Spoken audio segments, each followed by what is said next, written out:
5 DuPage Environmental Summit. The topic this year is Conservation 2.0, New Perspectives on Reconnecting with Nature. So we're very excited that you're able to join us. Thank you for joining us. And we're going to go ahead and get started. We're going to try to stay on time because I know we're all busy. Before we get started, I just want to talk a little bit about the Conservation Foundation and who we are.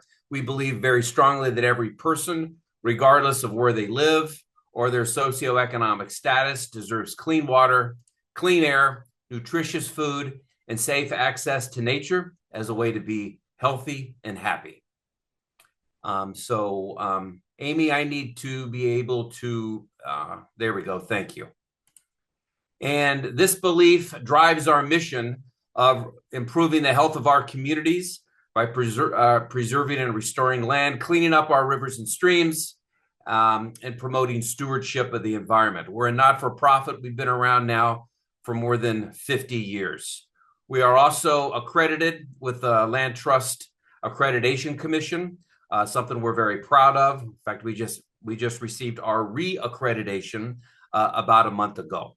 So we're part of the Land Trust Alliance. We're part of this national organization to promote land conservation throughout the country. And we are also a Charity Navigator 4-star rated charity. Again, something we're very proud of, and we think we run a pretty good ship here at the Conservation Foundation. We focus really in 4 main areas: land preservation and restoration, cleaning up and restoring our rivers and streams. We do a ton of community education and outreach. I'll talk a little bit more about that later. And some of you may not know that we actually own a farm. It's where our offices are located here in Naperville, Illinois, where we grow healthy organic produce, and we sell it and we operate it through the model of a community-supported agriculture program. We've been doing that for more than 20 years. So that's our 4th major program area. We work primarily in DuPage, Kane, and Kendall counties and Will counties. Those are the 4 counties that we call our 4 core county service territory. But we also do a little bit of work in Cook, DeKalb, LaSalle, and Grundy counties as well. And like I said, our headquarters are located on the organic farm, McDonald Farm here in Naperville. We've been involved in helping to preserve about 36,000 acres of land. And that's really at the core mission as a conservation land trust. Preserving land is really the core mission of the Conservation Foundation. We partner a lot with park districts and forest preserve districts and help them preserve land as well. So a whole lot of land that we've helped protect. You can see the map that the dots sort of represent, if we're familiar with the area, sort of represent all the work we do and where we do it. We think it's important because preserving land is just a really core part of helping to protect and preserve our quality of life. When we preserve land, we clean our water. When we preserve land, we clean our air. When we preserve land, we protect nature and wildlife habitat. And when we preserve land, it creates places for people to be outside and enjoy nature, reconnect with nature. And we feel that that's especially important for our kids. And of course, we all feel we have a responsibility for future generations. We are a membership-based organization. We have about 6,000 members. And if you live in this area or work in this area and you're not connected with us, we hope you'll go to our website and consider becoming a member or volunteer and helping us move our mission forward. So at this time, I'd like to thank our sponsors. This is a free event we do every year. Bedrock Earthscapes, Christopher Burke Engineering, DuPage County, the DuPage Foundation, and the Forest Preserve District of DuPage County. And I'd like to introduce a couple of the sponsors here who will say a few words. And to Sheila, I'm going to introduce you first. Sheila Rutledge is a DuPage County board member, and she is chair of the Environmental Committee. Sheila, thank you very much, and I'll turn it over to you. Thank you, Brooke. Good morning, everybody. On this balmy 26-degree morning. So happy that we're getting a little moderation in our temperatures. Thank you all. Thank you, Brooke and the Conservation Foundation for providing this valuable event. The topic this year is near and dear to my heart, as when I lost a close loved one, the first place I ran to was the Denata Forest Preserve, where I've been a longtime volunteer. It is and was my refuge then. I think we all instinctively know nature reduces stress, clears our head, and makes us overall feel better. But now we're learning more about the how and the why. I'm proud of the funding the county provided for the foundation's nature-based learning initiative, which partners with local youth organizations to get more children outside in nature, an effort that supports children's physical and mental health, which is critical in these times. I would be remiss if I didn't mention that all of you have contributed not just by voting for more natural space, but by asking for more corporate support for nature. You've been vocal, asking for local, clean, and healthy food. You've asked corporations to reduce their climate impacts and to start sequestering carbon. You have made a difference. Because of this shift, I'm proud to say the county supports locally grown or raised food by adopting ordinances that allow chickens and beekeeping in more zoning districts. I look forward to hearing more about how we can engage and collaborate with local organizations to create a more robust environmental committee and a greener future. Thank you. Thank you, Sheila. We enjoy our longstanding partnership of several decades with the county and look forward to working with you more in the future. Would like to introduce Barb Sapaniak. Barb is she's with the DuPage Foundation. She's vice president for programs. And Barb, we've been working with you, it seems like forever as well. So we appreciate your support and I'll turn it over to you. Excuse me. Thank you, Brooke. It's really great to see so many people participating in today's program. For the past 18 years, the DuPage Foundation has supported this environmental summit, and we're proud to continue to be a part of it because we know that so many people benefit from the valuable information that comes from it. So I know many of you are familiar with the DuPage Foundation, but a little bit of information about us is that we are a 501c3 public charity that is focused on raising the quality of life in DuPage County. And basically, we help individuals, businesses, and organizations to give effectively and efficiently to causes they love. And we address some of the community's greatest challenges through our grant making and programs. We steward approximately 450 charitable funds, totaling more than $145 million. And these include several community-focused endowment funds to benefit particular areas of interest in DuPage, such as the environment or health. We also have donor-advised funds where donors have established a fund at the foundation and are able to recommend grants to their favorite charities. And additionally, we manage the endowment and reserve funds for more than 60 area nonprofit organizations. And as a grant maker, we have multiple discretionary grant programs, with our signature one being our Community Impact Grant Program, where local nonprofit organizations can apply for funding in the areas of environment, health and human services, workforce development, youth education, and animal welfare. And through this program, we have distributed almost $1.4 million in grants specifically for environmental programs in DuPage County. So if you are a 501c3 public charity located in DuPage and primarily benefiting DuPage residents, you may be eligible to apply. The grant guidelines are now available on our website at dupagefoundation.org, and the due date for environmental applications is September 5th. Finally, on behalf of the DuPage Foundation, I'd like to thank each of you for the work you are doing to ensure a vibrant and healthy environment in our community. Thank you.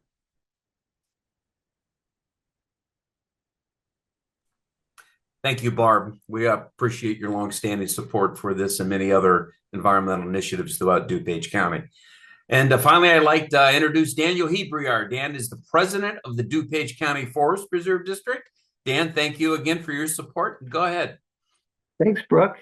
Well, I'm a lifelong DuPage resident, and it's actually my 20th year with the Forest Preserve District. Spent my first 13 as a park ranger, and I've been president of the board for 7 years now.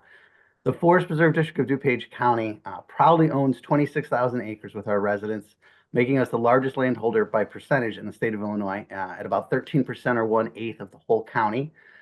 We have a multitude of ways that we're trying to make sure people connect with nature in DuPage, including 166 miles of trails.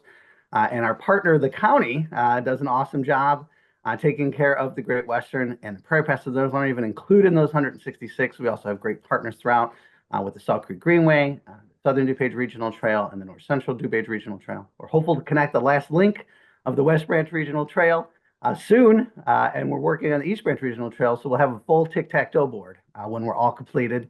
We have dozens of fishing spots along rivers and in our lakes and ponds, a multitude of recreational opportunities with horses, dogs, camping, archery. So please check us out. We are really proud of our record restoring rivers with the county and with, of course, the DuPage River Salt Creek Work Group and the Conservation Foundation.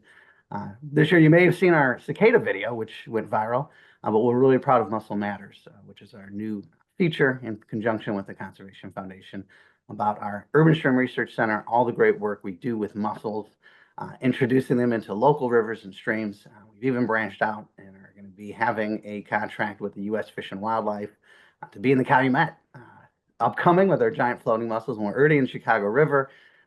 So check out that 19-minute video if you have a moment. Come to one of our showings.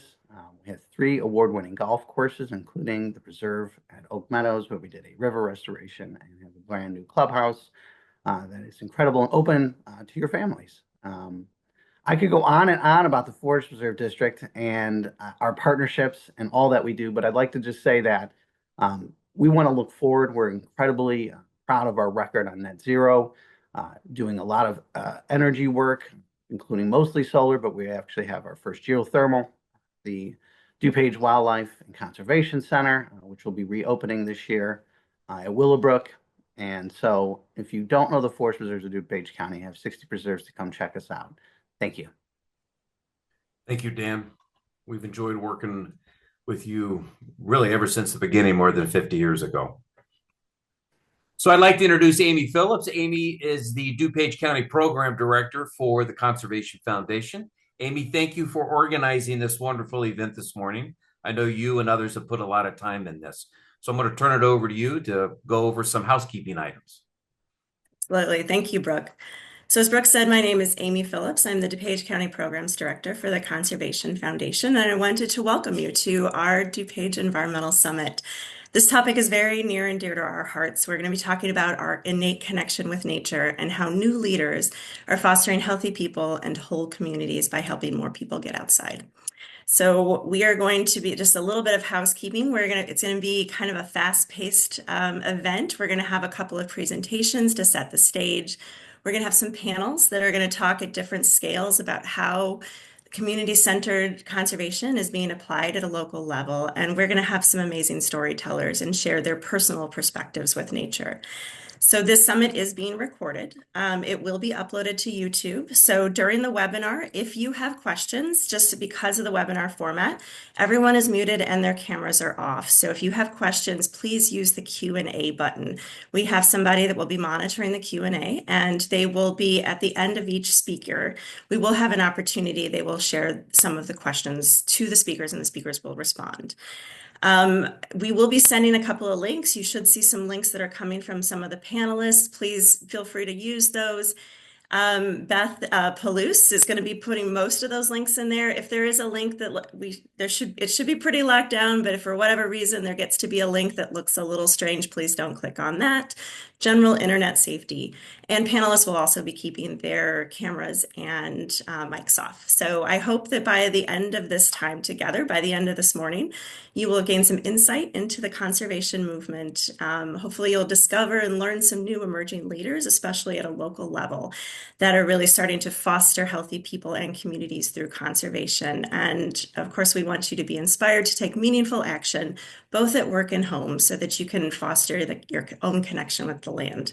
So with that, I'd like to turn it back over to Brooke. He is our president and CEO, and he is going to be talking and giving a little bit of overview of what Conservation 2.0 means and how we're starting to connect people's hearts and minds with the land. So thanks, Brooke.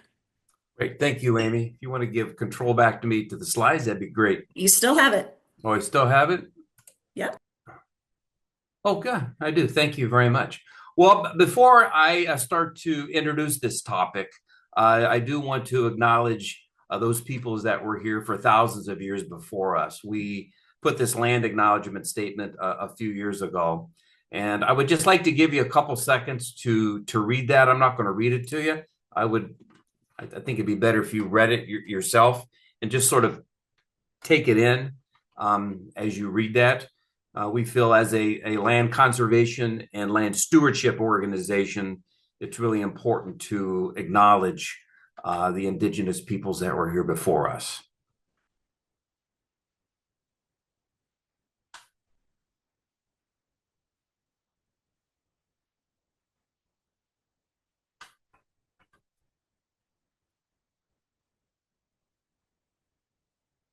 Okay, so let me go ahead and sort of introduce this topic. You're going to learn a lot more from Asia, who will speak after me, and from all the wonderful speakers and panelists we have. But we started talking about this at the Conservation Foundation a few years ago. For years, we've always been and still are a conservation land trust. Our core mission is preserving land and cleaning up our rivers and streams. We've always done a ton of community education and outreach, but we've always felt that there was so much more we could do in our community education and outreach to engage more people in conservation and engage more people in the land. We read many years ago from the Center of Whole Communities. It's a not-for-profit out of Vermont. And a gentleman, I think he was chairman of their board or their CEO or both, Peter Forbes, he wrote a book in 2006 about whole communities conservation, and then wrote a follow-up article in 2008 called Conservation 2.0. We all found that work fascinating. And so even though we knew about this way back, 20 years ago, it was important to refamiliarize ourselves with this concept of how do we really connect people's hearts and minds to all this land that we're preserving. So it's really a more holistic approach to local community-based or community-centered conservation. It's about connecting people to the land and preserving land for and with people and not from people. And it really challenges us to look at the intersectionality of our missions with many other community challenges and other organizations working in the community that are addressing community needs. One of the things we talked about early on a couple years ago is we will find connections and partnerships with organizations that we would have never thought we had anything in common with before. So this has been a really exciting adventure and journey for us. So a little bit about what the Center for Whole Communities calls Conservation 1.0. Conservation 1.0 really is the beginning of the conservation movement, especially the land conservation movement. It was really about saving land from human destruction. All of the extraction, the minerals, the timber, for many, many decades, we were just sort of trashing our landscape. And so this early conservation movement was about saving land and saving wilderness with providing very limited access. So it's been very successful in preserving millions of acres of land. I mean, literally millions of acres of land has been preserved across our country, over the past century. Just here in the Chicagoland region alone, we have more than 250,000 acres of land that's been protected and set aside, again, over this past century. Look at our national parks, our wilderness areas, and this early idea was protect it from people and let's leave it alone and provide limited public access. This mindset really saw people as the problem and people as separate from nature and removed people, especially indigenous people, from the landscape. So people saw the land but didn't see the people. The irony is that people have been part of our natural landscape here for thousands of years. Indigenous peoples lived on this land for thousands of years. Not only did they survive, but they thrived on this landscape. And our natural landscape, the plants and animals and people all evolved together. So, this idea of removing people from the landscape or separating people in nature, people have always been part of nature and part of our natural landscape.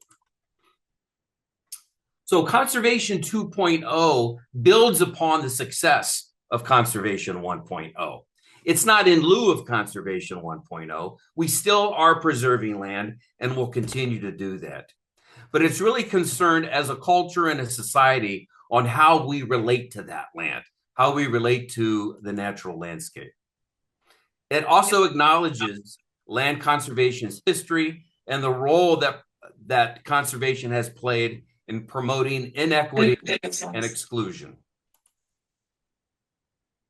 Conservation 2.0 is about listening to others' view of the land and their view of conservation and respecting those differences and finding commonalities and mission intersections. Conservation 2.0, we believe, is the next step in conservation's evolution. It focuses on engaging people and community and connecting the hearts and minds of people to the land to ensure that the land is protected forever. So I pulled 6 quotes out of some of the materials that the Center for Whole Communities has put out that I think really sort of emphasize what we're thinking about and what we're talking about here at the Conservation Foundation. Again, Conservation 1.0 really saw the land, but not the people. In Conservation 2.0, we value most the relationship between the two. The extraordinary power of conservation today can help create healthy people and healthy communities, while at the same time build stronger, more resilient support for all of our conservation efforts.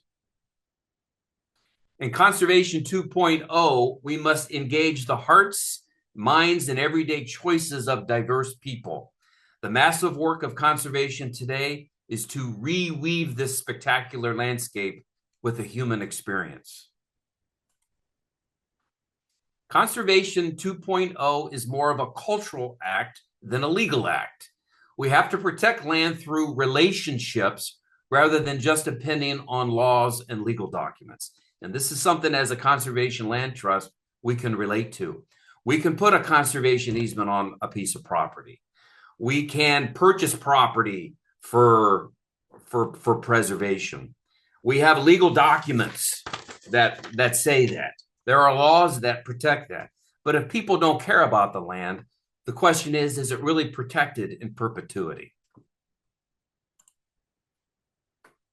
The vital work today is to reweave people and the land with a specific intention of creating a more resilient community, one that cannot be achieved by fencing people out, but only through the far more challenging work of inviting people in.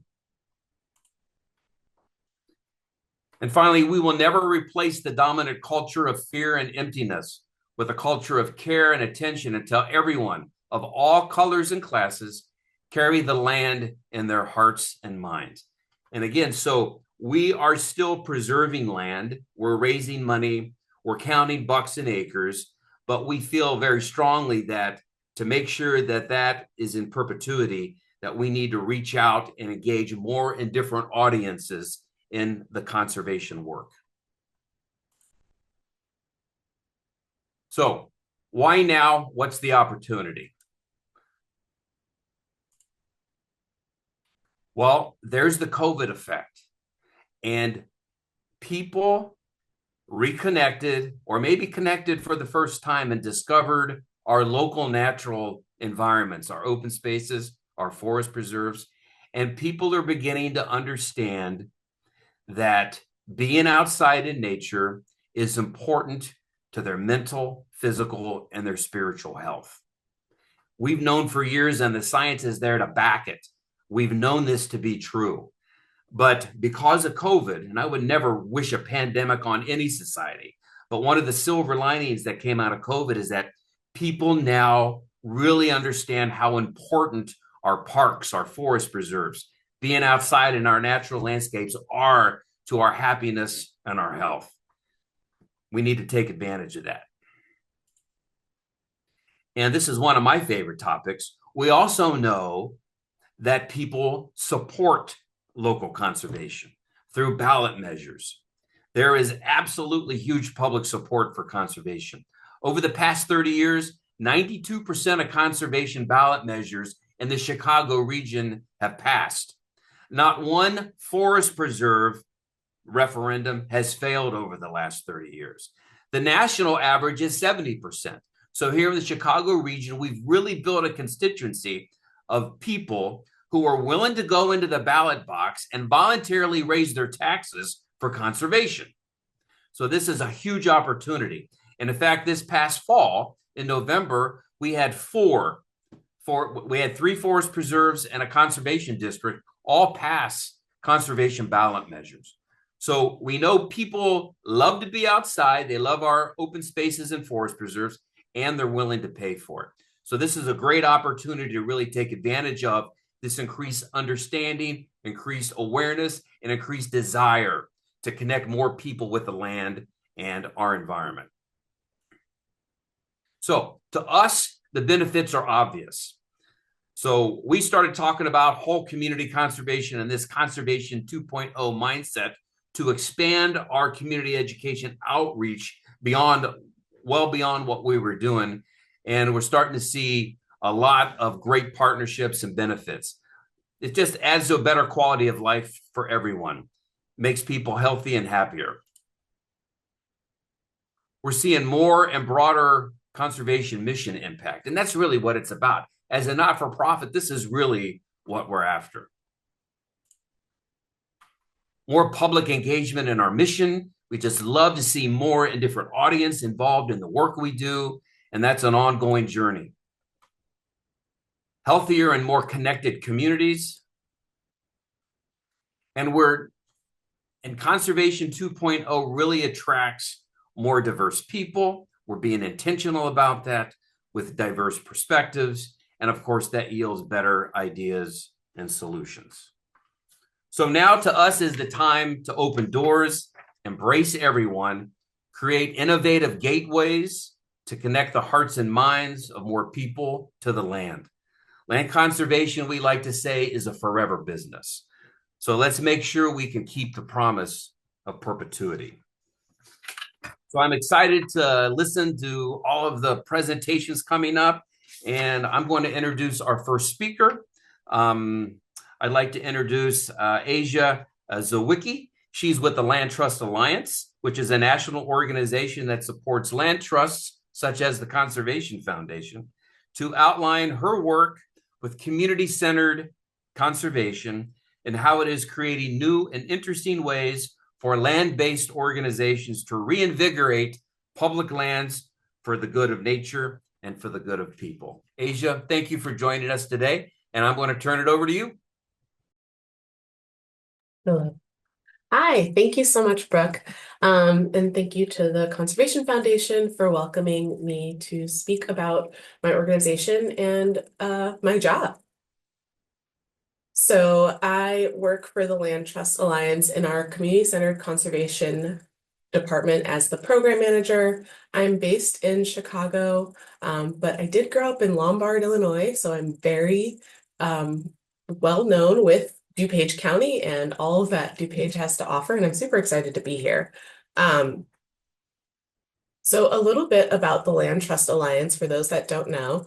We are a member-based organization that has been around since 1982, and we have approximately 1,000 member organizations nationwide, from Land Trust to also affiliate members. And our main goal is to help support our Land Trust members in capacity building. And so that's in forms of training, peer learning opportunities, grants, advocacy, leadership, technical assistance, events. So we just do a wide range of activities in order to help support our Land Trust members to conserve land more efficiently, hopefully. And we have actually done that. My slide gonna advance? There we go. Okay, so we've actually been able to help our Land Trust members protect over 61 million acres nationwide of land. And just a fun fact for you, that's actually more than all of the national parks combined. So our Land Trusts are super effective at conserving and protecting land in perpetuity, which means forever. Once this land is protected, it can not be built upon, and it has to stay as conserved land, which is a big deal. And that is our goal.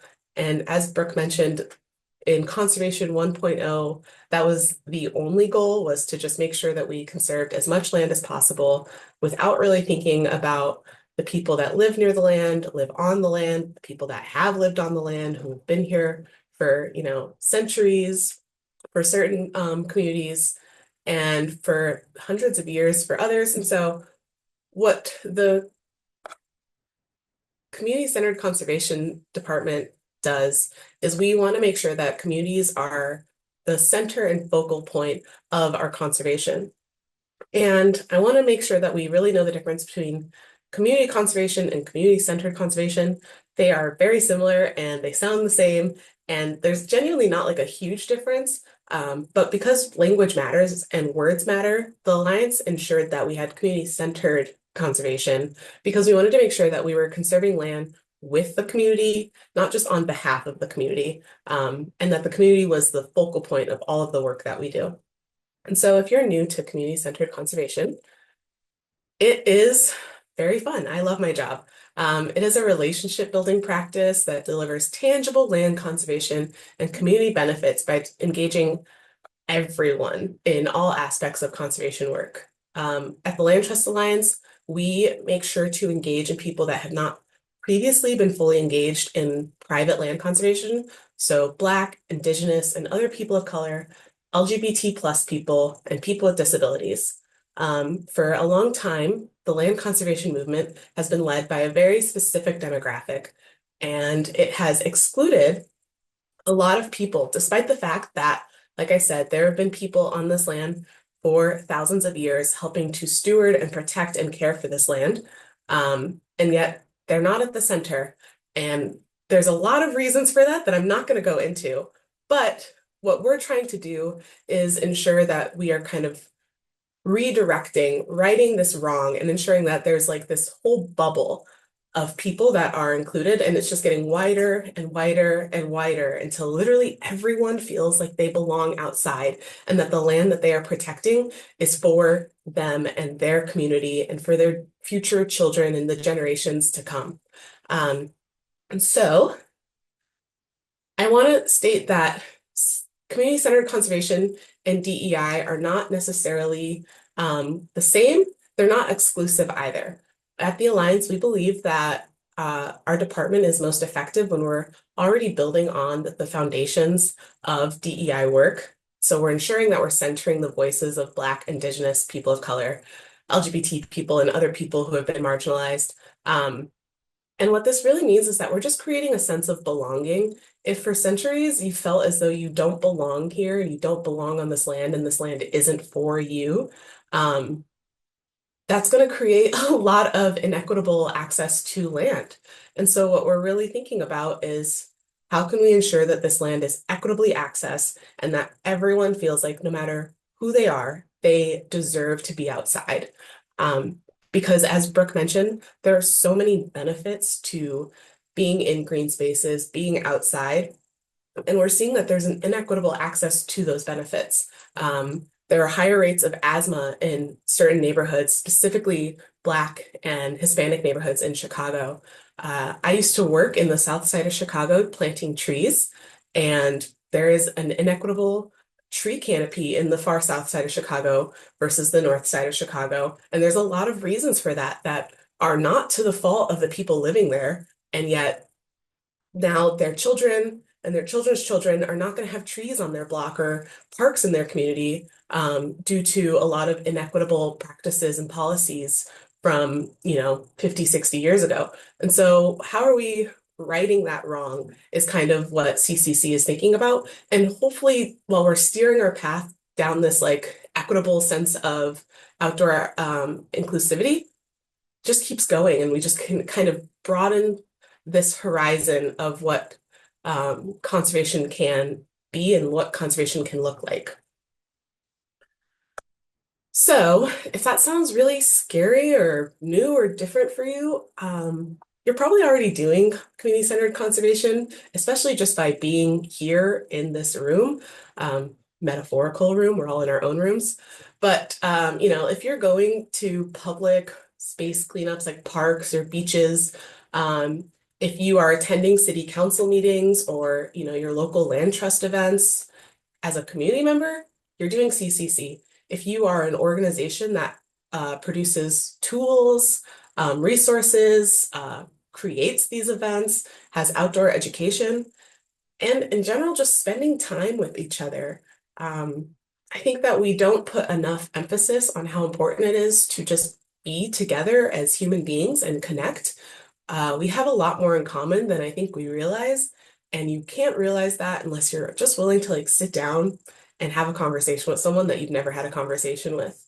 And so that's what I, in my heart, believe that CCC is just having a conversation with people and spending time with people and creating this bond that maybe you wouldn't have previously created, all while being outside. Because if you're outside, you probably love being outside with each other, or you probably like being outside by yourself. So let's be outside together. But it's not as easy as I'm making it sound. Community-centered conservation is a two-way approach. So if you're an organization, there has to be community input coming in. It's not just all what you're putting out. How are people receiving that? Do they like it? Do they not like it? And can you kind of take that feedback and adjust? With CCC, relationships and trust are always the target outcomes. The conservation kind of follows because, like I said, people have been conserving and stewarding this land for centuries. So you don't really have to focus on that as much. You more so should be focusing on building those relationships.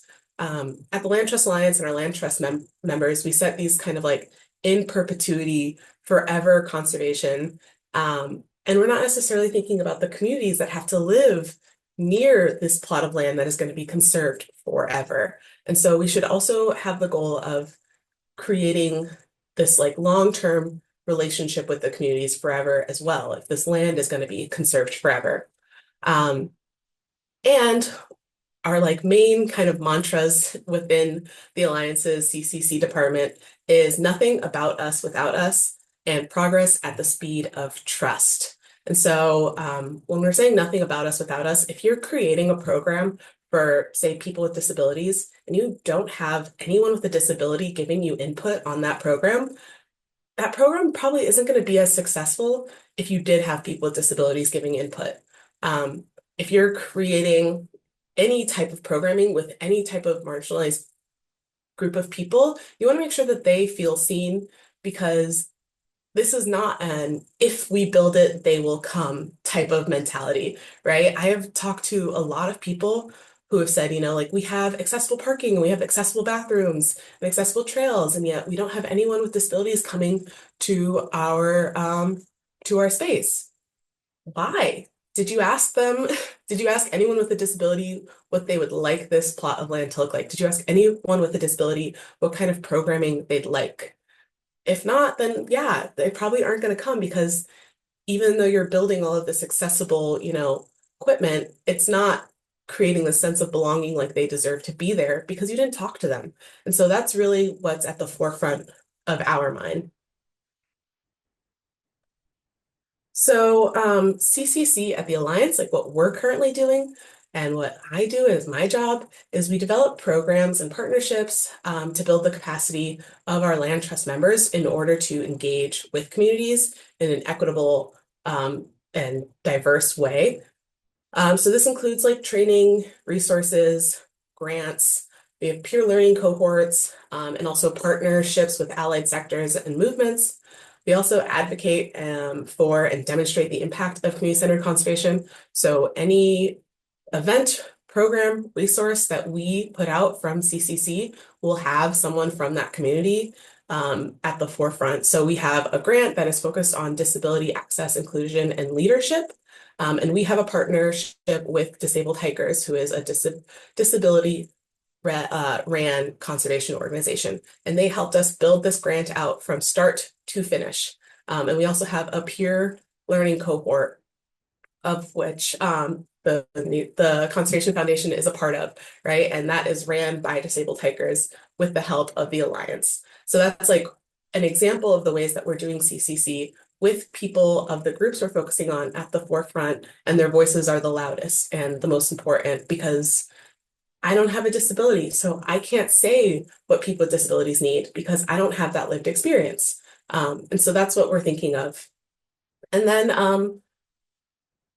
yeah, so modeling equitable partnerships and community-centered organizational development at the Alliance. We also work internally since the Alliance is a national organization.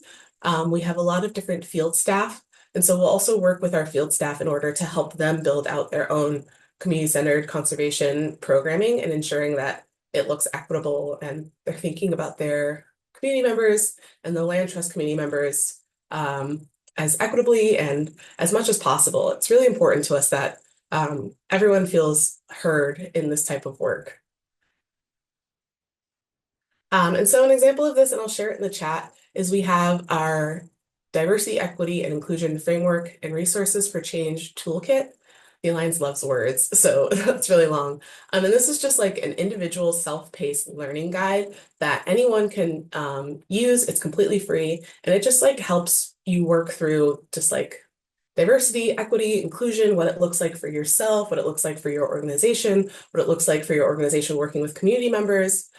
It would probably take you about 3 months to finish. It's very slow, very self-paced, but it's just a great resource if you're looking to learn a bit more at your own pace by yourself or with others.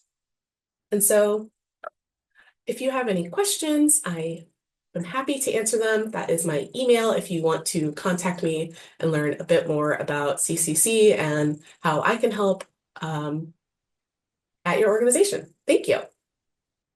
Thank you so much, Asia. Thanks for sharing all that. Allison Paul is our VP of Community Conservation, and she's going to be managing the chat and the Q&A. So Allison, do we have any questions? Yeah, wanted to hear maybe what do you think are some of the main challenges that you see at a national level to implementing community-centered conservation and sort of shifting from the if you make it, they will come to the being in dialogue and community with the folks that you want to engage? Yeah, so as a national organization and as a national department, it's actually very difficult. I can't, my boss Forrest and I, we can't really be everywhere all at once the same way that maybe our field staff has a bit more ability to touch point on certain groups and organizations and build those relationships. And so what we do is we just kind of work small. You know, it's a 2-person department. We don't have all of the resources and funding and time in the world, and that's okay. It's a slow moving process. And so I think that's one of our biggest challenges is that we want to be everywhere and people want us everywhere. And yet we have to be very mindful of how much we're taking on in order to ensure that we're giving quality programming, not just like boom, boom, boom, as fast as possible, right? Like we could give out hundreds of grants, but would that really make a difference if we're not able to actually touch point with every single department, every single organization that we're working with in order to actually, you know, build those relationships that I'm saying are so important is how do we build those relationships? And it's slow. That's one thing that I will tell everyone here is that relationship building is so slow and people often want to hit the ground running, and that's just not possible when it comes to actually building a relationship that's, you know, fulfilled. Great, thank you. We have a few more questions coming in the chat, and we'll respond to those and post those so that everyone is able to benefit from your insight on that. So thank you so much for your time. Thank you. So with that, I would like to welcome our next panel. So we have 3 very accomplished women, and I'm very excited to have each of them here to share their stories and also what the work that they're doing as leaders in conservation that work for, you know, large-scale land-based institutions, local institutions. So Anna Marie Dorgan is the Director of Community Engagement for the Forest Preserve District of DuPage County. Kylie Muhammad is the Will County Program Director for the Conservation Foundation, and Trinity Pierce is the Senior Stewardship Manager for the Morton Arboretum Chicago Region Tree Initiative. So how this panel is going to work, we have about a half an hour or so each panelist, I'm going to ask them a question. They're going to have maybe 6-7 minutes to answer that and to share their stories and their perspectives. And then we will have an opportunity at the end to do questions for all three. So with that, I'm going to turn it over to Anna Marie. So first of all, Anna Marie, congratulations on the passing of the recent Forest Preserve referendum. I know that you were very instrumental in communicating the value of the 26,000 acres that the Forest Preserve manages and owns. So as someone that works for a large landowning governmental district, how do you see your role as a community-centered community-centered conservation? And how does this work, resonate with your personal experiences in nature? Thanks, Amy. I'm trying to control slides here. There we go. That's me. It's thanks so much, Amy, for that introduction and for inviting me to be a part of the panel. So first, regarding that success of the referendum, I do want to take a moment to thank the residents of DuPage County for their overwhelming support of the work we do to restore and preserve space within DuPage County. And as Director of Community Engagement for the district, I oversee 7 unique education centers, including Denata Equestrian Center, as that County Board member Rutledge mentioned earlier. I also oversee our engagement and our communications teams. You heard a little bit about the work that we do from, let me do this, I'm trying to figure out my slide. I got to get the hang of that. Thank you. So you heard a little bit about the work that we do from President Hebriard during his introduction. And as a publicly funded agency, the district does face some unique challenges in building deep connections. Asia noted during her presentation that deep connections take time.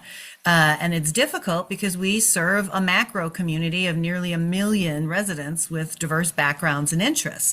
So there's really no one-size-fits-all formula for community engagement.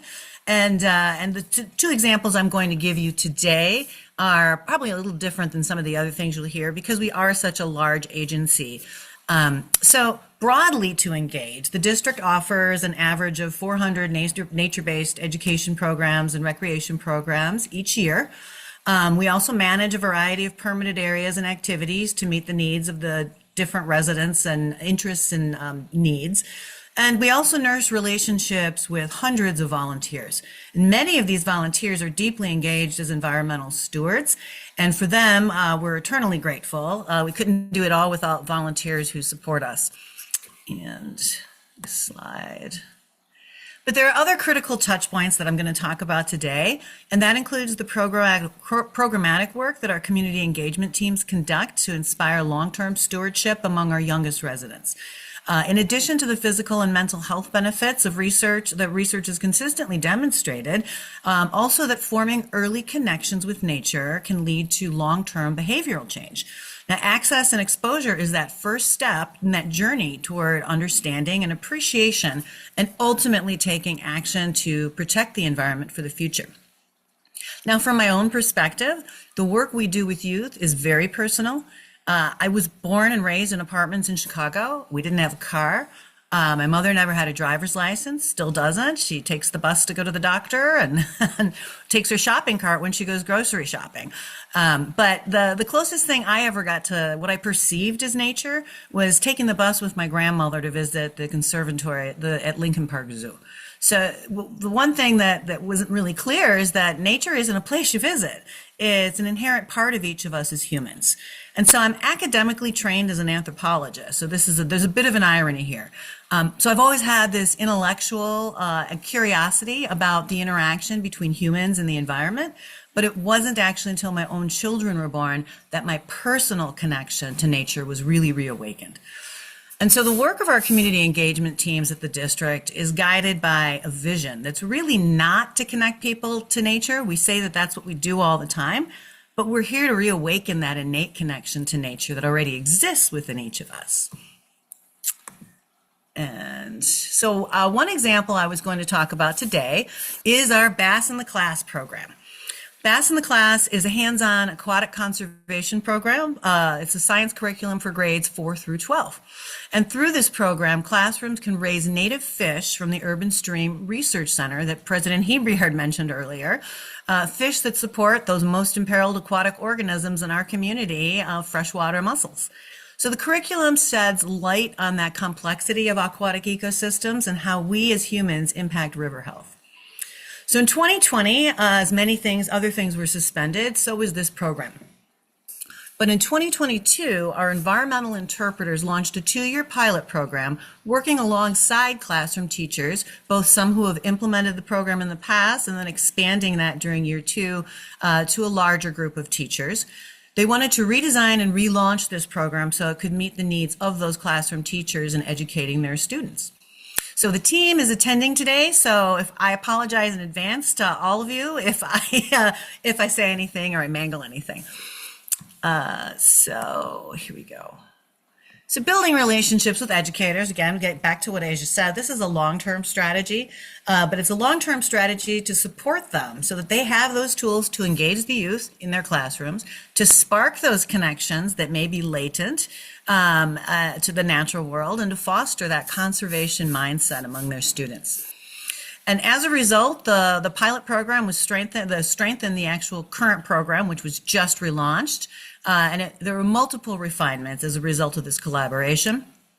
And it includes teacher training that happens at the Urban Stream Research Center, lesson plans and resources, access to a virtual tour of the Urban Stream Research Center. There's a classroom loan box that was developed to support this, and guidelines for fish care. And again, we mentioned this at the top of this summit today, Mussel Matters. Teachers have access to Mussel Matters, Saving Critical Species in DuPage County. Now, this is an original short film that I know many of you that are attending today are aware of.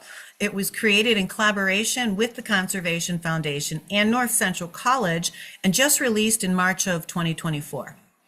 So staff provide a virtual class check-in during the program as well. And at the end of the program, the fish are actually returned to the Urban Stream Research Center, where they will play that real-world role supporting mussel propagation. So this 2-year pilot was a time investment by both staff and the participating educators, but I honestly can't think of a better investment than that hands-on experience for youth that includes making that authentic contribution to protecting threatened and endangered species in our waterways. And I do have one more example I wanted to share today, and this takes us to the other end of the spectrum. So the district also works to reawaken those innate connections as a part of nature with our aging population. And it doesn't matter if you're a young child or a teenager or a busy professional or living in an assisted living facility. It's just really easy for us all to lose that connection and perceive nature as a thing you visit, just as I did when I was with my grandmother. And that's as opposed to embracing it as a part of the fiber of who we are. And so that's, again, this is part of what we're trying to accomplish. So in 2018, district staff began participating in various groups around the county, including the Naperville Senior Task Force and the Elmhurst Senior Citizens Committee. As a result, the district created a video in 2022 featuring limited mobility friendly preserves. And more recently, the time invested and connections made resulted in our Nature Memories program that was launched in May of 2024. Our team uses verbal, audio, and visual prompts, as well as hands-on opportunities to explore natural objects such as animal pelts, feathers, and skulls, to engage and facilitate dialogue among people and their caregivers. And so really, our district teams design programming for specific audiences because we serve people across the spectrum, and we have many different special interests and attendees at our unique education centers. But the fundamental goal is universal. We are not connecting people to nature. Again, we say we do, but we're serving as the catalyst to reawaken and renew that innately existing connection that we all have as a part of the natural world. So I appreciate the time today to share a couple of these examples of the ways that we're working with and for our DuPage County communities. I could share many more, but with that, I'll say thank you, and we'll be on to the next. All right, thank you so much, Anna Marie. And now we've heard from you about, as someone that works for this large land organization. Now we're going to turn it over to Kyla Muhammad. She's going to talk about the work that she does with the Conservation Foundation and how we work in partnership with landowners and communities. And so, Kyla, how do you see your role as in community-centered conservation, and how does it relate to your personal connections? Thank you, Amy. So when I think about TCF's role in community-centered conservation, I have to immediately take it back to our organization's mission and our driving values of what we believe in, because those are the core aspects that give us direction as to how our community work should take shape. Being part of our community conservation team, I particularly focus on improving the health of our communities, promoting environmental stewardship, and wanting everyone to have clean air, clean water, safe nature access, and healthy food to be happy and healthy aspects of our work. Our land and watershed protection and Green Earth Harvest staff can focus on the how aspects of moving forward our critical work of land and water conservation, soil regeneration, and growing healthy food.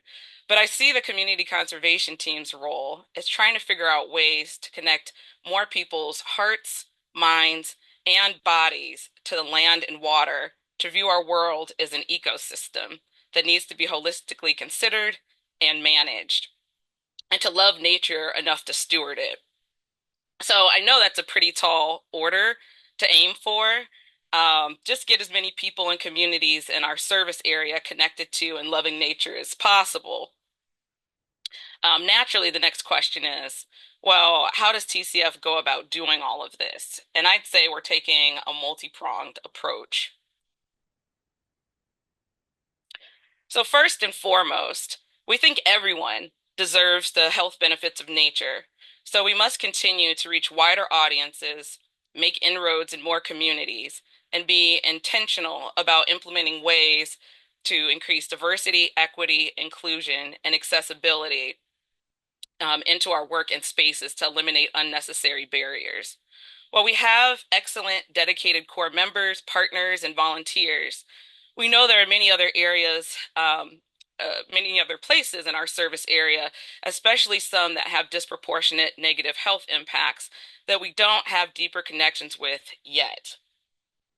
Acknowledging this, in 2023, we did a deep dive of demographic and geographic data related to various environmental and health concerns across our service area, and used that information to identify communities that could have the highest opportunities for impact from better TCF engagement. From there, we knew we needed to do more to be responsive to different communities' needs and interests, and to find out where the friction points lie that prevent folks from more nature engagement. So later in 2023, we held listening sessions with 20 different organizations and stakeholder groups in 2 of the high impact communities, Bolingbrook and West Chicago. We then applied what we learned to create more relevant programs with community partners that are better able to meet communities where they're at.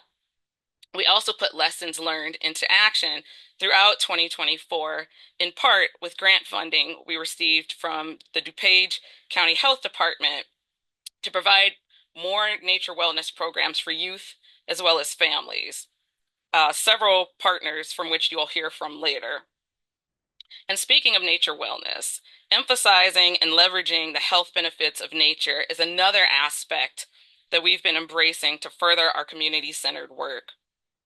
Post-COVID, communities have repeatedly shared with us that they want more education and programs about nature's human health benefits, social and environmental connections, healthy food and gardening, foraging, and plant knowledge.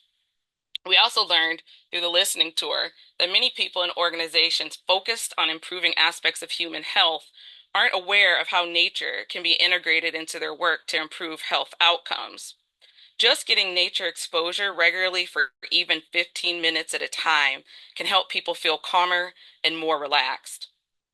We also are working to reimagine what we mean when we say nature, to think about how the benefits of nature can still be enjoyed from the indoors as well, for people with limited mobility, fear of or sensitivities to outdoor elements, or other factors that limit their ability to spend time outside. All of this ties into TCF's approach. All of this ties into TCF approaching our community work with a One Health model.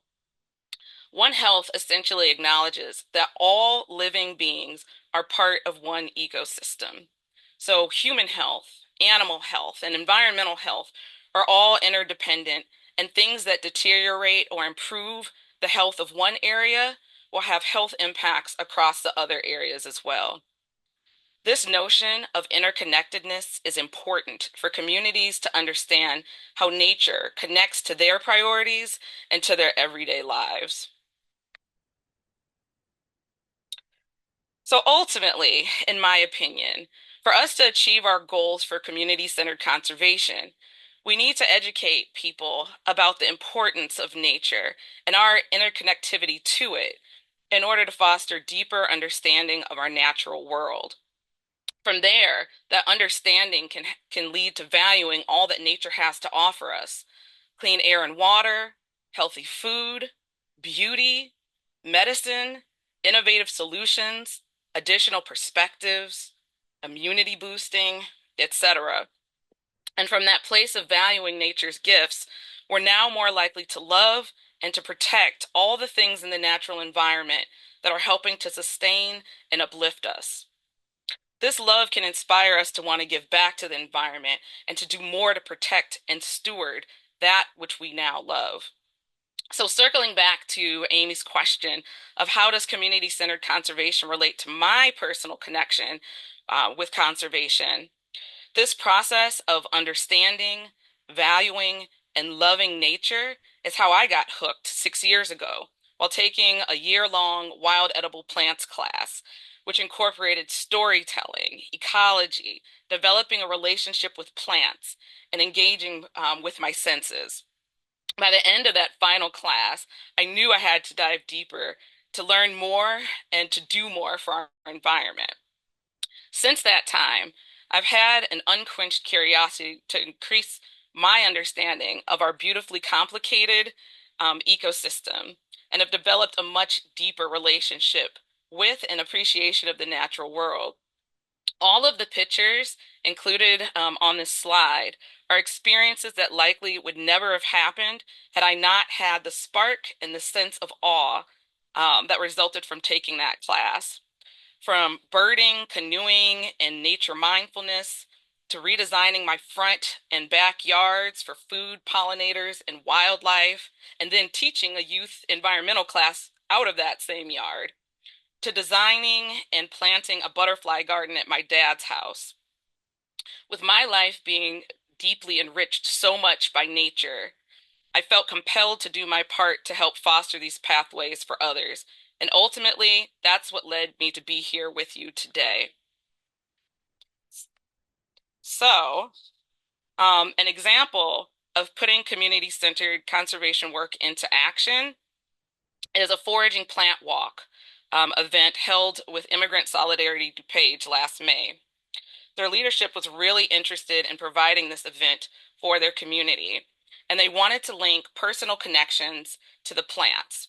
So TCF and their staff took turns featuring certain plants and sharing either personal or other stories about them, either in Spanish or English translated to Spanish. Participants brought family members, asked tons of questions, harvested plants to take home, and learned about conservation practices. My highlights of the event were when, during our plant walk, a boy became so fixated by the sap he saw dripping out of an old tap in a tree that he just had to ask me all about it. And when a teen girl asked me for a cup of dirt at the end of the event so she could plant the seeds she had found. I could already see that glimmer of understanding, valuing, and loving nature taking hold in their eyes. Thank you, Amy, for the question. Thank you so much, Kyla. I really appreciate it. And I have to say, I'm very jealous of all of the photos you have of yourself in nature, and I need to get better about taking photos because they are great. Thank you so much. So last but definitely not least, I'm so happy to introduce Trinity. She is from the Morton Arboretum's Chicago Region Tree Initiative. And for those of you, well, I'll let her talk about what CRTI does, but it really is about getting out into communities and planting trees. So Trinity, thank you so much for joining us. And how does this approach to community-centered conservation work? And how does this influence and trees and all of that. So thank you, Trinity. Thanks so much, Amy. Very excited to be a part of the summit today. So I'll start with an overview of CRTI and then move into our community-centered approach. The Morton Arboretum's Chicago Region Trees Initiative is focused on a healthier, more diverse, and equitably distributed tree canopy in the 7-county region and the state of Illinois. We're able to make progress on these goals through 4 main priorities. Inspiring people to value trees is most of my work. Community engagement, working from the bottom up, a lot of grassroots investment. Increasing the Chicago region's tree canopy, that may be a no-brainer. We're pretty tree-minded, but the reality is tree planting is just one aspect of our work. Reducing threats to urban trees is critical to overall improving community health and resilience, and enhancing our oak ecosystems, our wonderful oak heritage. So again, trees, one component, but overall, my program is about building community capacity. I wanted to dive a little deeper into some of our resources, specifically around mapping. We have wonderful investment in what's going on in our region, in the state. Lindsay Darling is our GIS guru, if you know her, starting with the priority maps. Again, there is going to be tree health data in there, but it's also socioeconomic factors because our green spaces aren't in a bubble. We know there's that critical, wonderful, vibrant human component as well. Those priority maps especially address the big 3 for us: flood risk, air quality, and urban heat island. All significant health hazards, but all can be mitigated by trees, by green spaces. Another resource you may be familiar with are our community canopy summaries. We've got them for every community in the 7-county region. That's going to be a local community level, including an urban heat island map, including plantable space. Really neat. And then we just have a brand new buckthorn mapping tool that's available. And thank you, Billy. I appreciate we've got some baked in jargon like invasives. And we've learned that jargon, so surely we can unlearn it. But I appreciate that point about distancing ourselves from nature. It's hard for us not to vilify buckthorn at this point, but there are so many uses for it as well. And then our canopy counts program. You see that image there on the right, color coding by species. This is how we record trees, but it's not just newly planted trees. It can also be existing trees. And another appreciation for the storytelling theme during the summit. There's space for storytelling, for different ways of knowing, for anecdotal. You could add a snippet of a poem. You could add a wonderful childhood memory. It's not just about tree health data. It's also different ways of valuing our green spaces. So all that to say, we've got a wonderful research, science, education background at the Arboretum to draw on. But so much of our identity is wrapped up in this community-centered approach. And I know from my own connection to nature, as early as I can remember, I was outside. It was innate, it was organic, but translating that love to a career was at times very difficult and discouraging. I appreciate that I am here now, I'm in this space. What a wonderful summit, what a wonderful group. And I think maybe others can relate to a winding path to get here. I did not know that I'd be here in high school and college. And at times there were episodes of dense fog, just uncertainty in getting here. So I appreciate especially Asia's point about belonging and that I feel I belong here. And I think a lot of that came through connecting with people who are already in these fields and partnership building. That's so critical to our work, but I think just as important, and we've heard that as well today, is maintaining those partnerships. Literally setting aside time just to check in, whether or not you have a project, whether or not you have an ask. That appreciation piece really helps. And looking back on myself 10, 20 years ago, realizing, oh, there was connections that helped steer me, even with that winding path. And that we can be building connections, not just to get that next grant, not just to accomplish our goals, which are worthy goals, but maybe to be the gateway, maybe to connect for somebody whose early career or is considering a switch over to green careers. Our diverse backgrounds really inform this wonderful work. So that partnership is key. And then, of course, the crunch, right? There's we cannot avoid it. We want to spend time on collaborative project planning. We want to really dig into that, challenging, rewarding, so soul affirming. And then there's the grant timeline that is just not going to budge, or any type of funding timeline, often short, often suddenly, yes, we can go after this, but do we actually have the capacity? So anticipating that, just building partnerships, just working towards what we call shovel-ready projects, but it doesn't need to be about tree planting. It could just be in general green space advocacy, learning more, so that maybe they could fit into a grant, but maybe not. I appreciate also, Asia, your point about, moving at the speed of trust. And for us, we often talk about tree time. We are committed to doing this work for a long time. So maybe understanding this partnership works best a little farther down the road is key. And then lastly, I know, having arrived in some ways, feeling confident about what I can bring to the table, because that's what we want to do. We're passionate about this work. We want to help, but realizing doesn't necessarily mean solving all problems. That doesn't mean we can walk into a space with a preconceived idea of this is how it's going to go, this is how the project works, because I've got expertise. We all do, but we don't have all the expertise. So I sometimes, if I'm really excited about a project, I'll kind of just try and take a step back before entering a space, partnership space, and drop that ego like a hot potato, right? Because self-confidence, good, but not so much that you might unintentionally be kind of running over folks because you just want to help.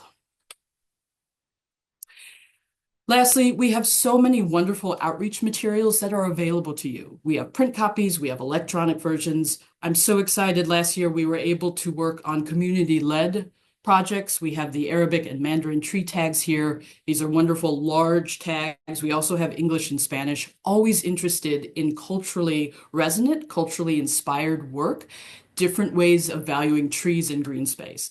In addition, we have a wonderful tree ambassador program. Please contact me for more info. It provides financial support and collaboration with community groups to get more trees planted on municipal land, usually that park road between the sidewalk and the street. And then that QR code goes to our programs webpage. So much there to explore. We do have our spring planting season coming up. We also have sapling distribution. I would love just to connect with you. We could go for a walk at the Arb. I can meet wherever you are. Let's talk about collaborations. Let's talk about how to continue community-centered approaches. Thanks so much. All right. All right. So thank you so much to all three of you. At this point, Allison, questions? If all of the presenters, the three panelists, could leave their cameras on, that would be great. Thanks so much to our three presenters here today. We did have one specific question for the forest preserves. I'm curious about how often you will be planning to offer the Nature Memories program this coming year, and if you have any feedback that you've received from those who have already taken part in the program. Great question. Thank you. We just launched it. It's a by request program. So we offer it as much as we physically can be capable of doing with the teams that go out to the centers. We've actually offered it 4 times. It was first launched in May. So we've already had 4 requests and been out there. So happy to coordinate us delivering the program. Honestly, I can't speak to the feedback, but I can find out. I said those interpretive teams that deliver the program are actually at this summit today. But we can certainly find out what feedback that they've gotten. We always respond to feedback and generally refine programs moving forward because of that. Thanks so much. And we have also a lot of love and support for all the presenters here on this panel and beyond. So very much appreciated from all of us. I would be curious to know from you all, maybe just one, when you think back, January is a time of reflection. You think back to 2024.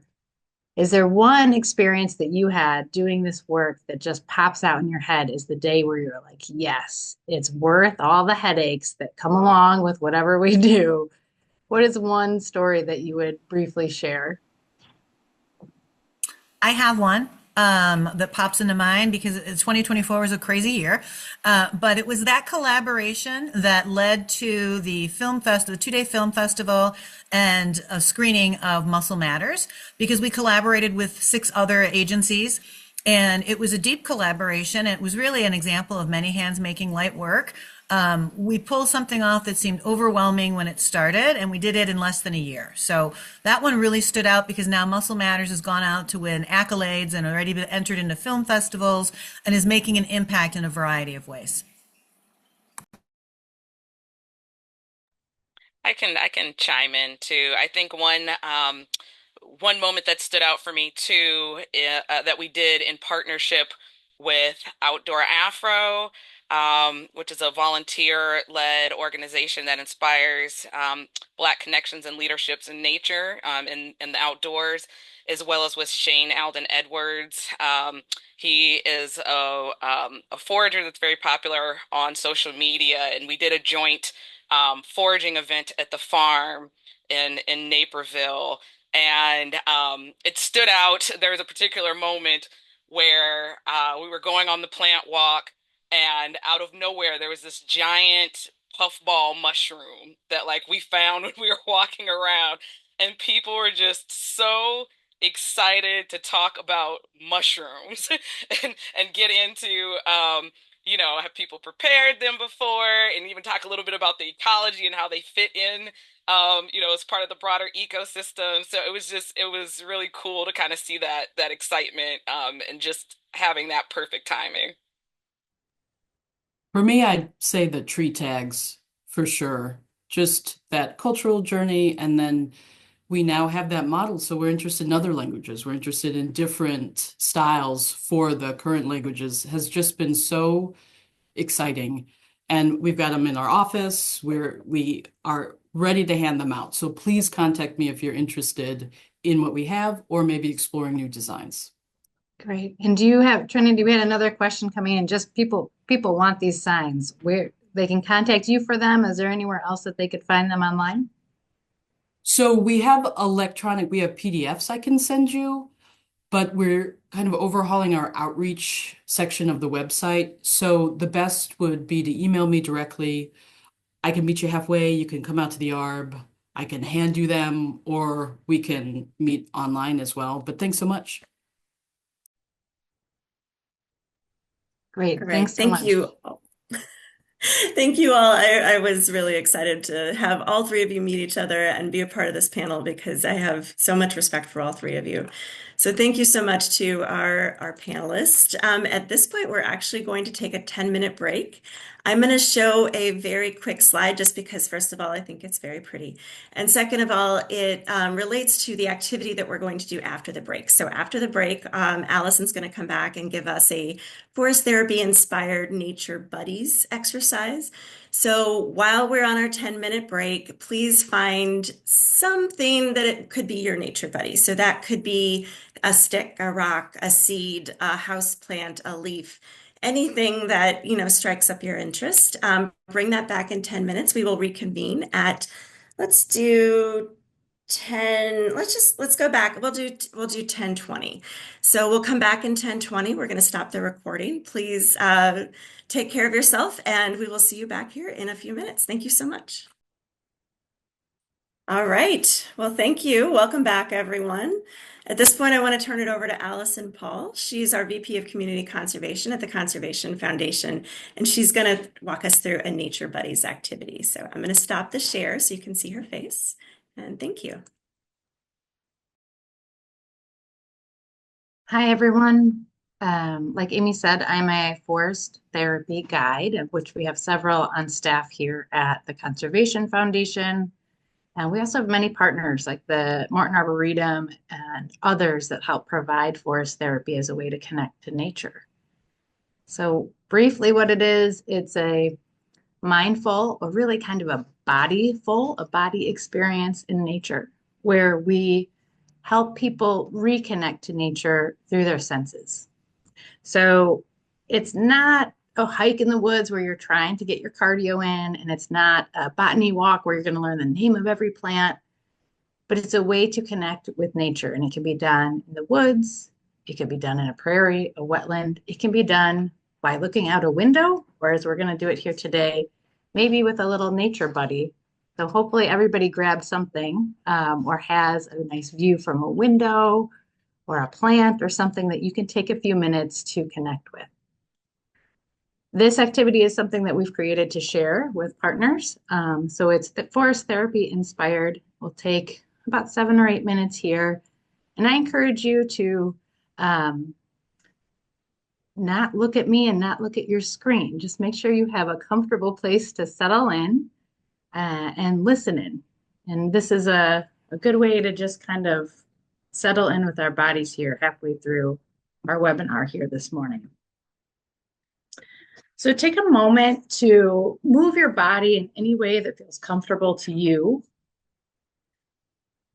Noticing if there's any parts of your body that are calling your attention, need a little extra movement or focus.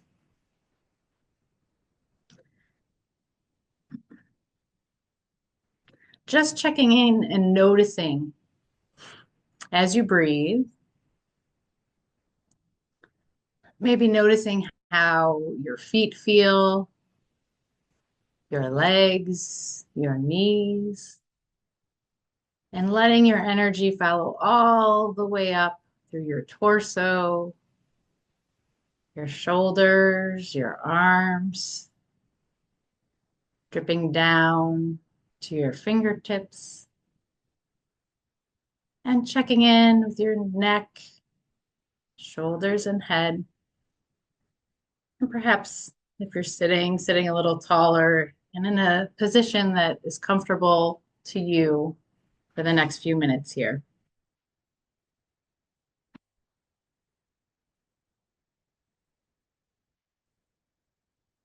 I invite you to close your eyes or to soften your gaze.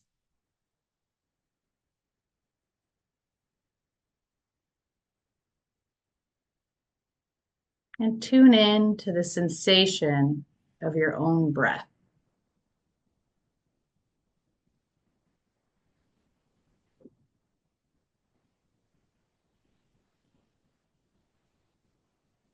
Noticing where you feel the air coming in and out of your body.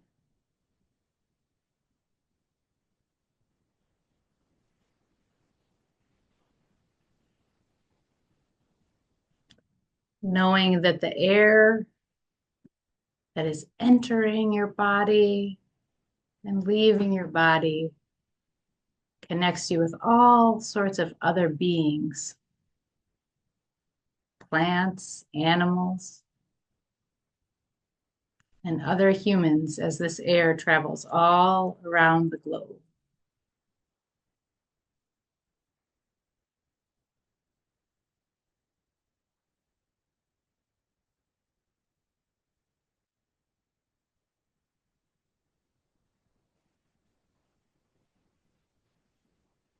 I invite you to notice your feet. And if you were adventurous and you decided to go outside for this, that's wonderful. But if you're inside, just acknowledging that whatever you're standing on, it comes from the earth.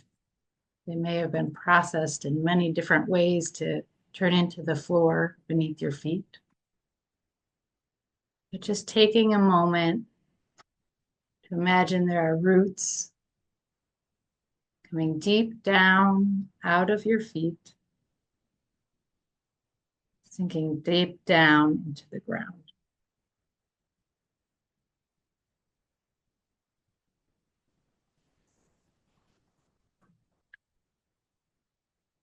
You're welcome to keep your eyes closed or a soft gaze, or if you like, perhaps opening your eyes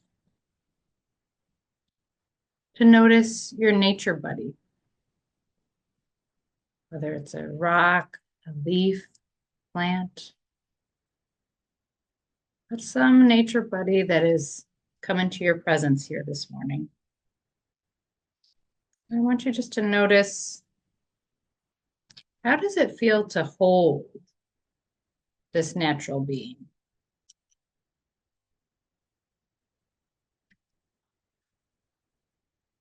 Perhaps it's heavy or light.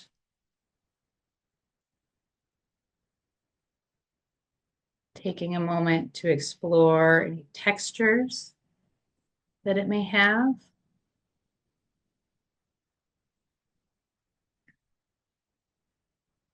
We often think of feeling with our hands, with our palms and our fingertips. But I invite you to practice feeling it perhaps with another part of your body. Top of a hand, a cheek, an arm.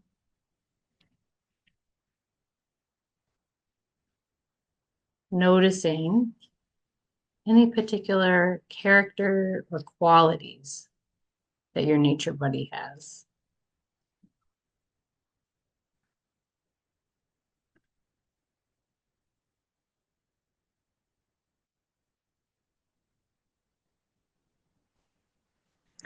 I invite you to hold your nature buddy up to your ear, or if it's stationary, move your ear closer to it. And take a moment. I wonder what sounds could be coming from your nature friend.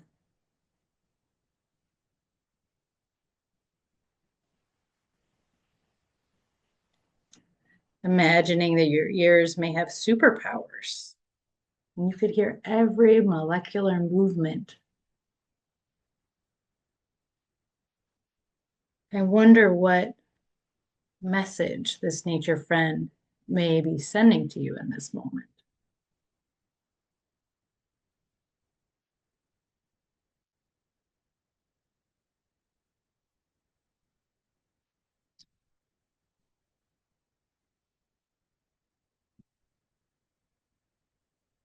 And bringing your natural buddy up to your nose, exploring any particular scents or aromas it may have. Perhaps rubbing or crunching, noticing if how you interact with it may change any of the smells that it may have.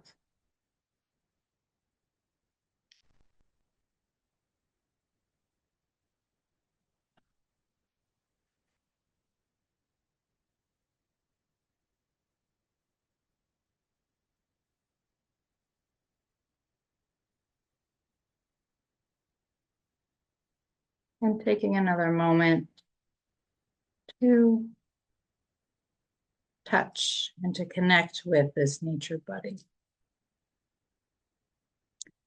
I wonder how many other beings, how many other plants or animals have come into contact with this nature friend before.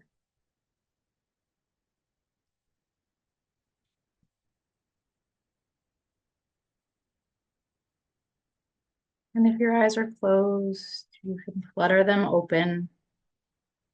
Once again, getting to know, what does your nature friend look like? What colors does it have? Shapes and sizes. And as we transition into the second portion of our webinar here today, I encourage you to thank your nature friend and also the land that's sustaining us all to be able to be here and connected.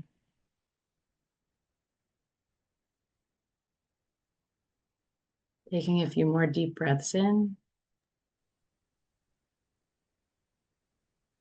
And I ask that you take a moment to notice, what are you noticing? Whether it's internal or external.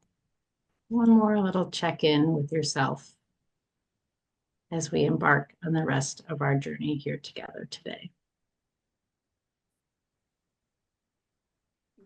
Awesome. I have to say, I don't think I'm ever going to put on another summit that does not include this after the break, because in the hustle and bustle of everyday life, much less putting on, a half-day summit, it's nice to just take a moment and breathe and reflect. So thank you so much for that.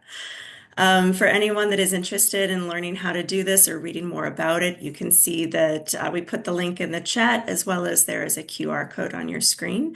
So this is something that Allison put together just to give, it's a facilitator's guide. So if you would like to bring this to at your work or your family or any organization that you work with or volunteer for, please feel free to download that and let us know how you used it. So, and also if you would like to know more about forest therapy, we'll put Allison's contact information in the chat as well, and subscribe to the Conservation Foundation's mailing list and social media, because we do have different experiences.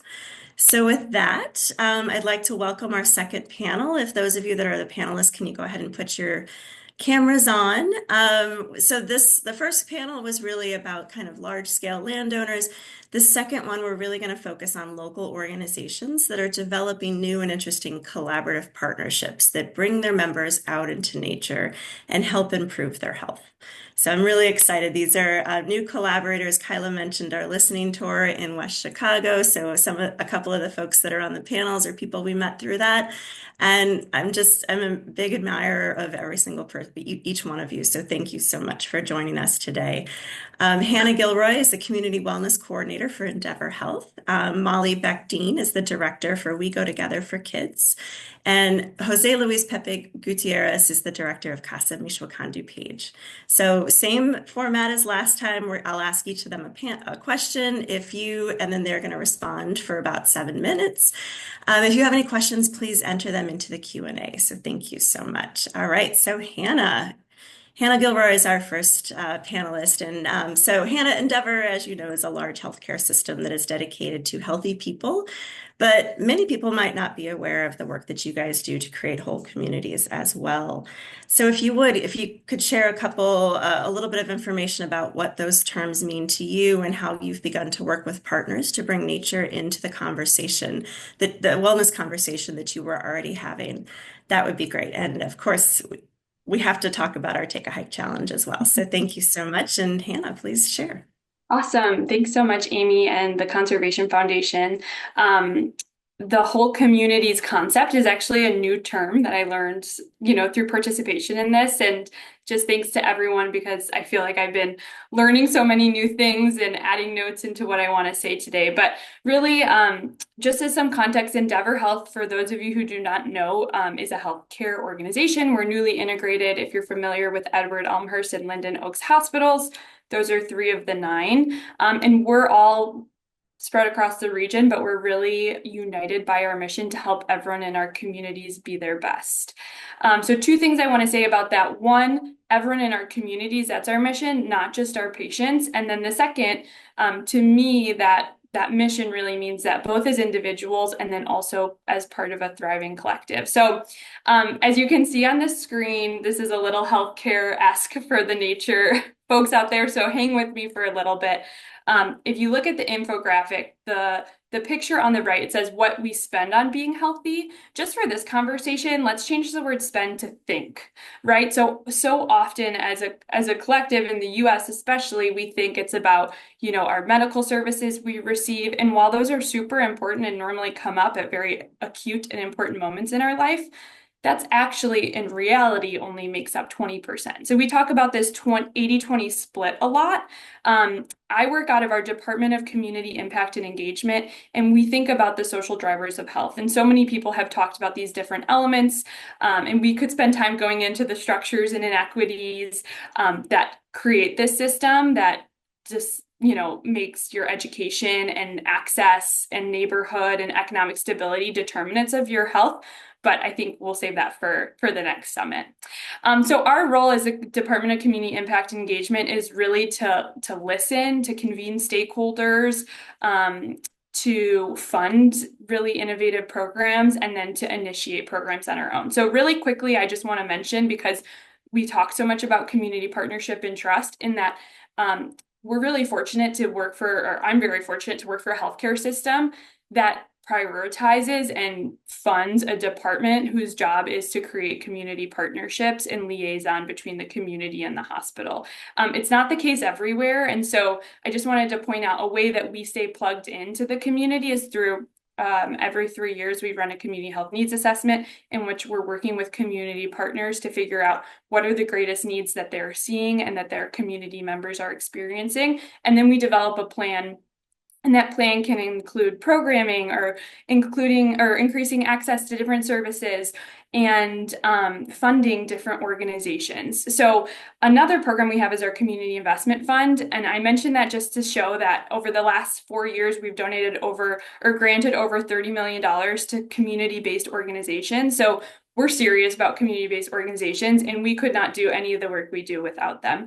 I also just want to make a plug. I'm really excited. The Conservation Foundation was just awarded, and the announcement just came out this week for funding to increase capacity for their farm to pantry program through the Green Earth Harvest program. So we're really excited about that. And then, you know, as an observer, I'm really excited that the organization is starting to fund, you know, new ways where people can connect to the land and reap the benefits of the land, regardless of, you know, if they can pay or not. So the food that's going to the pantries, right, is serving a different population than we might be used to seeing at a farmer's market, for example.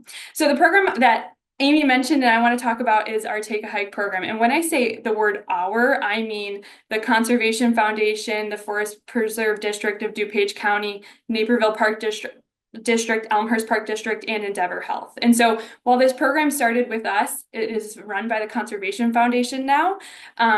Thanks, Amy, for the slide help. And we have been able to stay on with the other partners as sponsor partners, providing financial, promotional, and programming support. And so this program is an 8-week program, and it allows it encourages participants with the goal of completing 6 hikes during that period. And when we say hikes, we really mean walks. Hey, go outside and walk and record it.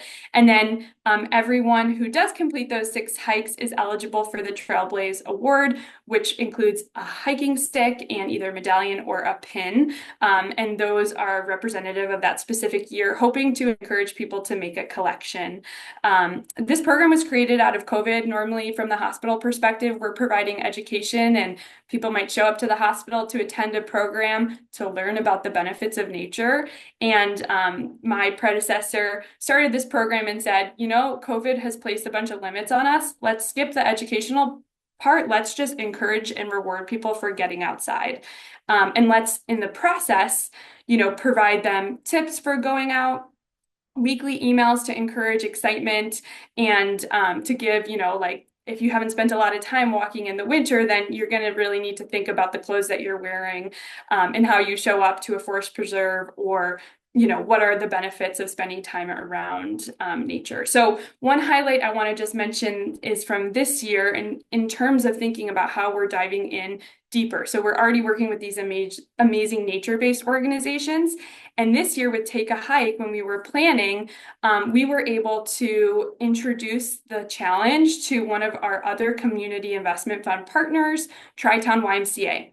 And they are based in Villa Park. And they were like so amazed by the opportunity because they recently had surveyed their kids and asked, hey, like, what do you want more of? What are your barriers to getting that, you know, outside of this after school program and whatnot? And the number one request that came from those kids is they want more time outside and more outdoor activities. And I just, you know, like, kids know they feel better outside. Somewhere along the way, we've forgotten it, you know, into adulthood. And so this program helps people remember. And so some of their barriers were that they didn't have, like, their parents worked when they got home, they couldn't go outside, they didn't have access to green space near their home. And so Tri-Town was saying, okay, we want all of our kids to participate.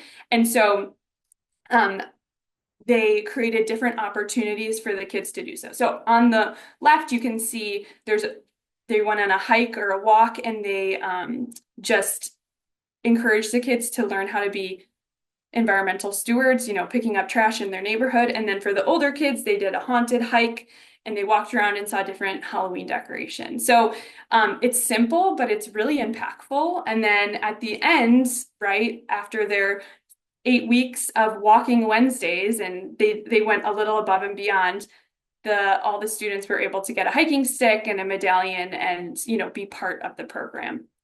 So just a little highlight. I feel like I just came up on time, so I'm gonna stop there. And yeah, thank Thanks so much. All right. Well, thank you so much. And now the last slide here is some pictures that Hannah sent about. So Hannah's been very instrumental in our DuPage Nature RX Coalition. So she led a workshop, and so she shared a selfie of some of the work that they had done for cleanups for the river sweep last year. So of course I had to share the selfie of our workshop. So thank you so much, Hannah. I appreciate all that you do for us. Thank you. At this point, I'd like to introduce Molly Backdean. She's the director of We Go Together for Kids. And I have to say, as far as people that are connectors and really focus on building relationship, Molly is a class above everyone else. And so I'm really happy to be, the Conservation Foundation is thrilled to be a new partner of We Go Together for Kids. Her meetings are wonderful, and she's really having great impact in the city of West Chicago. So Molly, thank you for joining us, and maybe just share a little bit about what We Go is, and also, how you think that incorporating nature into some of the work that you're already doing is helping the people that you work with. Absolutely. Well, thanks for the invitation today, Amy, and hello, nature friends from across the metro area. This is my first summit, and it's so exciting to be here. And like Hannah said, I've been taking notes and learning a lot as well today. So We Go Together for Kids is a collaboration of more than 60 community partners, organizations ranging from nonprofits to government entities to businesses that are all serving young people and their families in the city of West Chicago. If you're not familiar with West Chicago, it's on the far western side of DuPage County, and it's really a unique community in that about 80% of our students in schools identify as Hispanic, and about 60% of students are classified as low income. So on top of, kind of ever growing migrant population, we welcome lots of newcomers every year, and especially in the last 2 years. West Chicago is just a really unique community and tends to have high needs. And so because of that, there's a lot of resources that are focused on West Chicago. We're a community of interest for a lot of places. And so We Go Together for Kids is the coordinator, the communicator, the convener, all those good C words of all of these partners, so that we don't duplicate efforts, so that we can maximize resources to maximize the impact for kids. And so we have a number of initiatives, and one of them in the last 18 months has really been about getting our kids and families into spaces that they don't normally have access to or feel like they are welcome there. And a lot of that is outdoor space. And so this past summer, we held a We Go Day at the farm, at the Conservation Foundation's McDonald Farm. And not only was it a day about learning and hands-on experiences with nature and crops and plants and all that good stuff, we also had a focus on mental health. And so through art, through actually a kind of a miniature version of forest therapy that Allison led for us, just really connecting our families and our kids with the mental health benefits of being outside. There's a lot of beautiful outdoor space in West Chicago and around West Chicago, but a lot of our Hispanic families don't feel like that is a place for them. And so we want to bring our kids, bring our families to these spaces. Another piece that we've been, and oh my gosh, I just giggle every time I see this picture, you guys. Another thing that we have been focusing on through our physical activity initiative is bringing physical activity to our young people, and as a way to combat high levels of childhood obesity in West Chicago. So our kiddos, much like those at the Tri-Town Y that Hannah was sharing about, lack access to a lot of the normal physical activities, classes and sports teams and clubs and those kinds of things, mostly due to economics, but also due to some transportation barriers. And so this physical activity initiative that we've started is bringing those opportunities to where the kids are. So this is a picture of a free yoga class that we offered through the summer for kids and families at one of our low-income apartment complexes. We offer Zumba classes, boxing classes, outdoor play groups, and I think actually I have some pics of that as well. Oh, no. So again, just, the benefits of being outside, of getting that vitamin D, feeling the sunshine, is really important for our kiddos. And this is, we held our first bike rodeo, first time in a long time in West Chicago, and really encouraging bikes as a way not only of necessary transformation or transportation for a lot of WeGo families, but as a way to be physically active, as a way to get the whole family outside. Maybe, mom or dad are walking along, but kids are on their wheels and exploring the parks in West Chicago, exploring neighborhoods. And so really just doing a variety of different programs and incentives and events that try to get our young people outside as a way to better their mental health, as a way to better their physical health, and to really try to instill in our families that these outdoor spaces are for them. The preserves, the parks, whatever it is, that these are spaces for all residents of West Chicago and DuPage County. And so it's been really thrilling to partner with the Conservation Foundation, with another new partner, the Morton Arboretum, to think big about how we might get West Chicago kids and families into nature. So I could talk about it for a long time, but I won't. But that's just a snapshot of what we're doing with West Chicago kiddos. Oh, thank you so much, Molly. I appreciate this. And I love these examples as well as take a hike because, a lot of times we think we have to go somewhere to go out in nature. We have to go to Forest Preserve. We have to go to a park. But, these examples through the take a hike and all of the two examples of the outdoor yoga and the bike-a-thon, those are great examples of nature is everywhere, right? So wherever we go, we can be outside and experience those health benefits. So thank you so much for sharing that. And now I'd love to welcome Jose Luis Pepe Gutierrez. He's the director of Casa Michoacan DuPage, which is an amazing organization in West Chicago that we are proud to be affiliated with in some way. So Casa Michoacan DuPage is devoted to promoting the well-being and progress of immigrant communities in DuPage County. And I know Jose Luis is excited to share a monarch butterfly exhibit that they put on. It's called, my high school Spanish is not going to make me be able to say this correctly, but Recolectores Gráfica de Polarización. I'm sorry, I butchered that. But it's really about the monarch butterfly and how that connects to the Mexican immigrants that live here, living here to the land that formed them. So Jose Luis, thank you so much for being here. And we'd just love to hear from you about this exhibit, about your experiences here in the Chicago area, and maybe how art and the Mariposa help you feel connected to nature, both here and abroad. Well, thank you, Amy. First of all, I want to thank the Conservation Foundation for inviting us to be part of this important summit.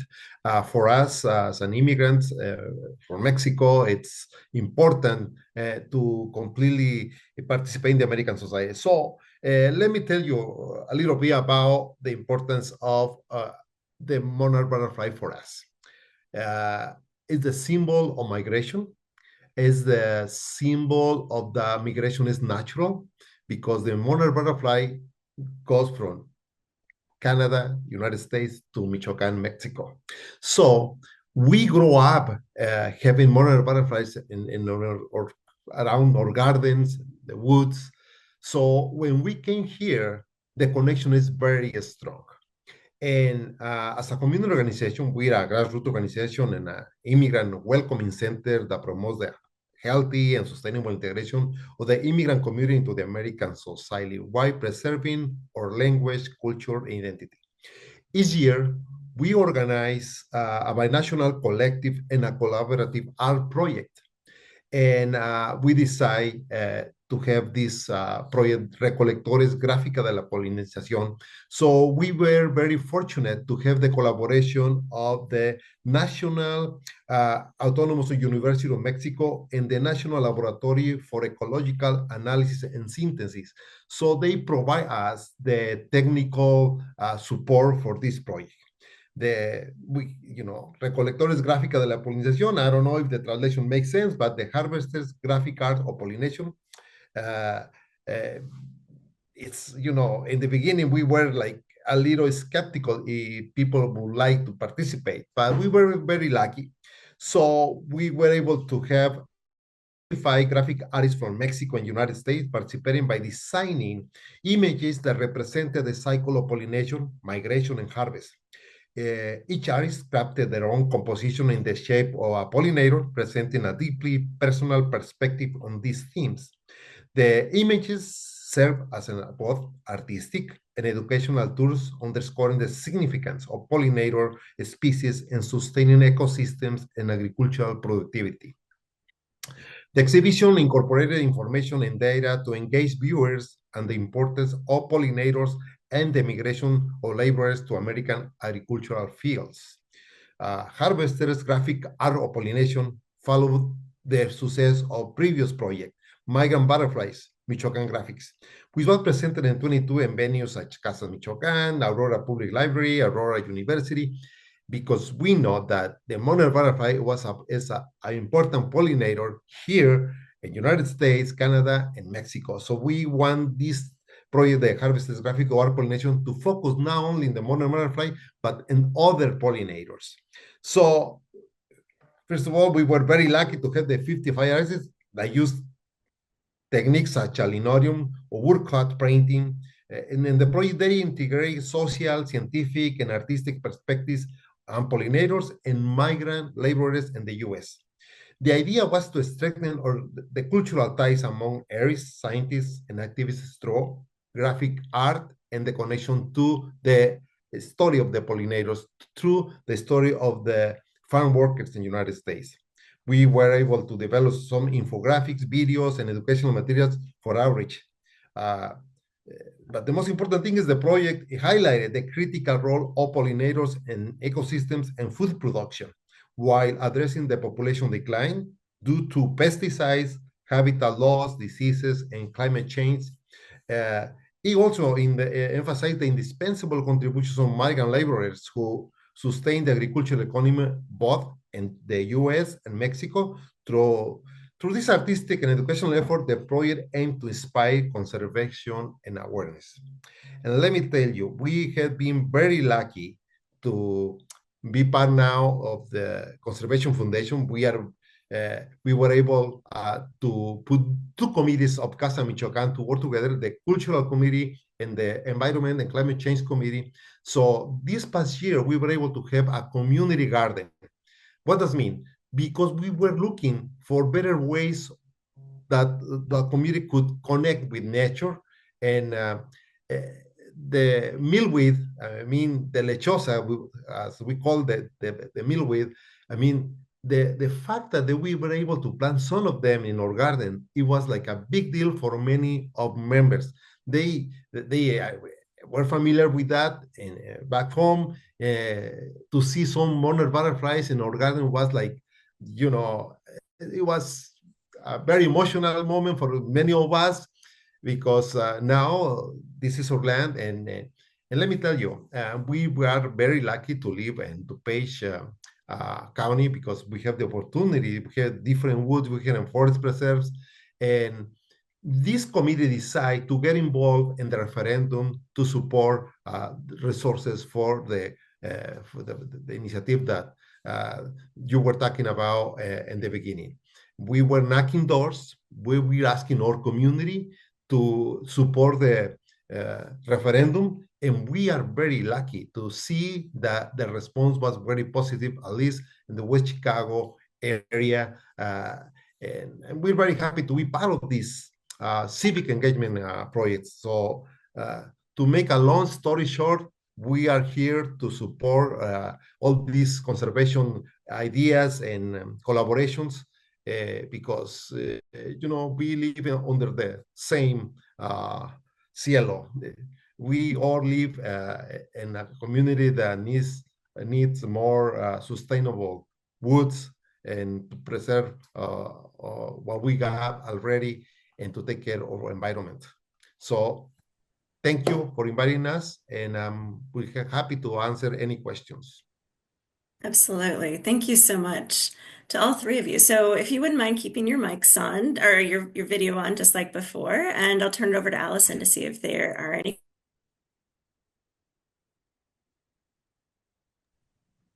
Wonderful. Thanks to all for your comments here today and your stories. It's just so great to work with all of you. For folks who are on the call, who are curious in starting sort of new and different partnerships, you guys all work with such a wide range of people on a wide range of issues. Where would you tell people to start? How do you get started making new and different connections? Ladies first, or do you want me to? Go for it. Okay, thank you. Well, for us in Casa Michoacán, it's very important for our future generation, people that have been born here already, to know that we have a history of connection with Mother Nature, with our land. And I want to put it very clear here. We have a large indigenous community in West Chicago. And when we were talking about this project or community garden, they were very excited. And can we have this and can we have that? I say, well, we want to have native plants because that was the idea.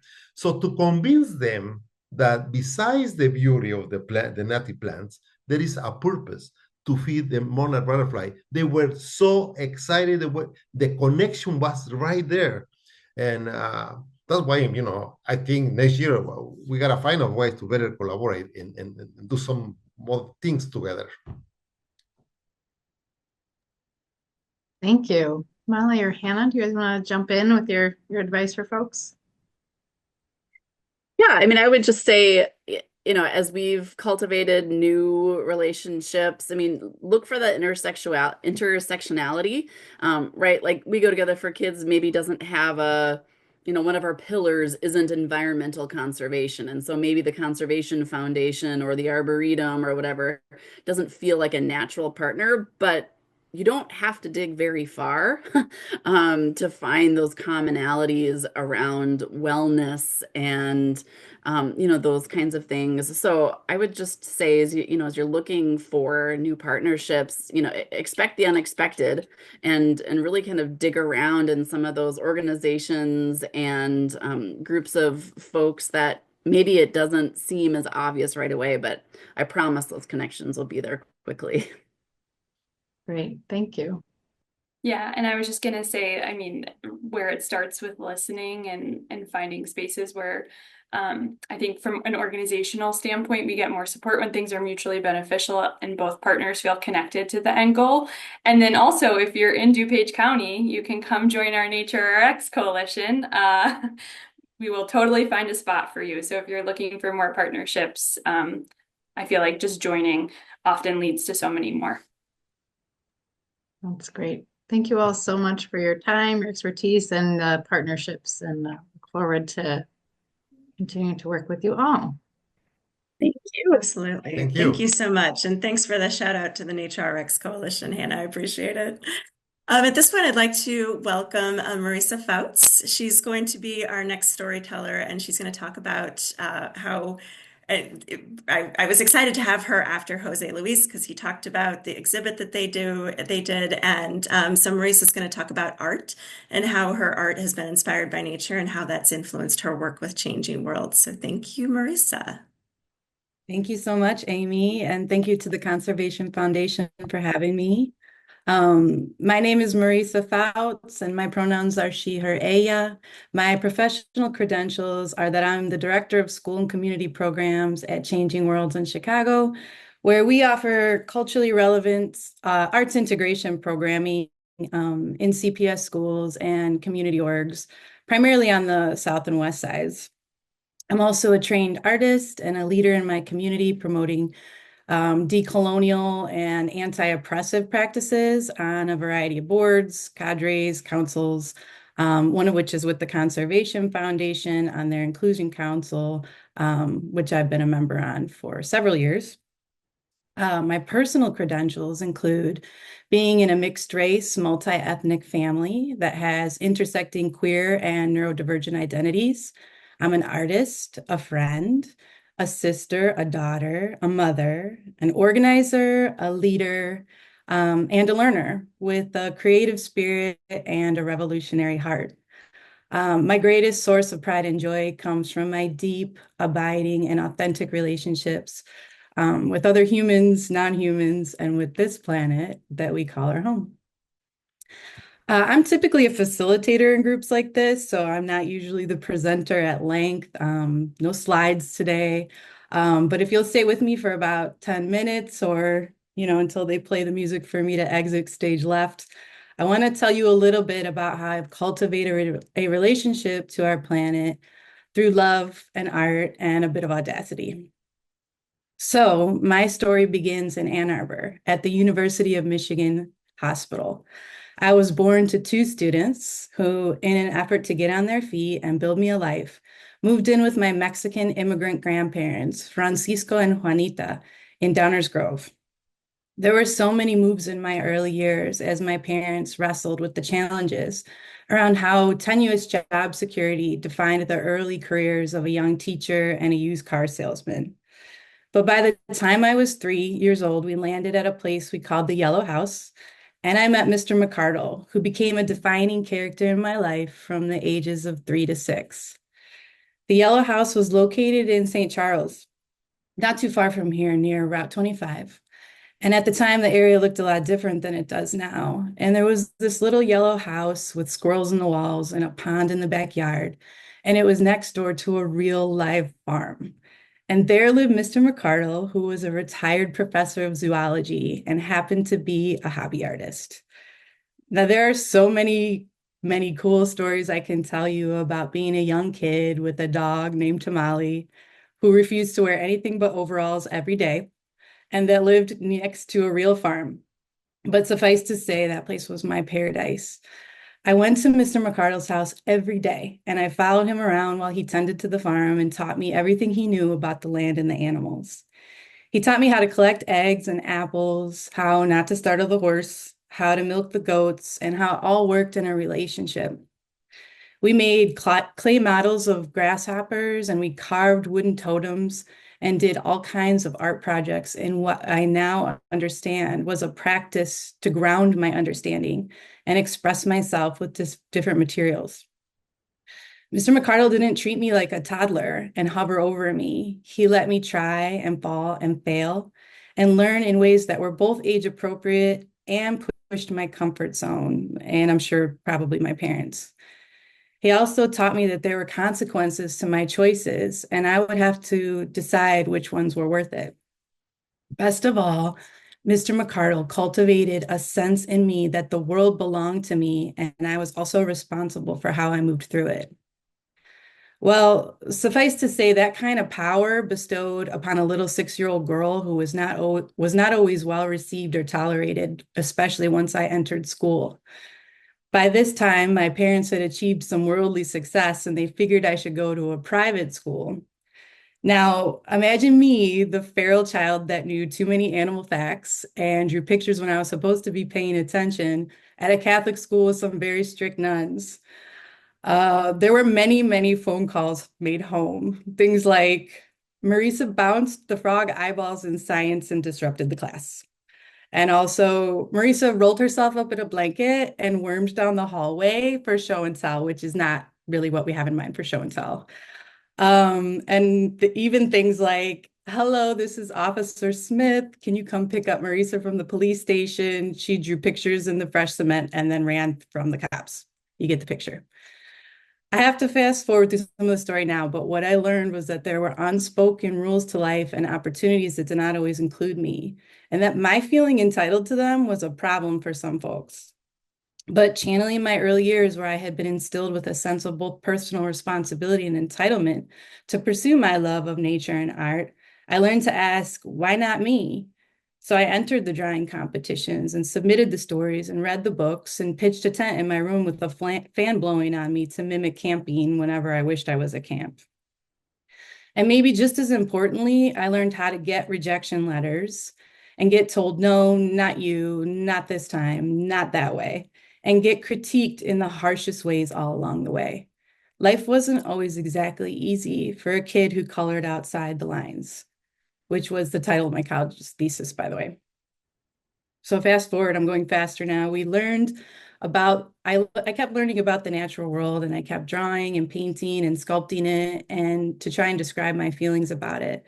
And with that kind of dedication or obsession, eventually I applied to art school and got in on a scholarship. Why not me, right? The school said my portfolio indicated a unique way of experiencing nature. And from then on, the exploration continued. I graduated with a degree in illustration, and what commenced after that was a very weird and meandering career path, much like Trinity mentioned earlier. I could relate when Trinity said that. But eventually I ended up at Changing Worlds. There, I work on creating art and music programs for the kids like me who aren't always included in the opportunities.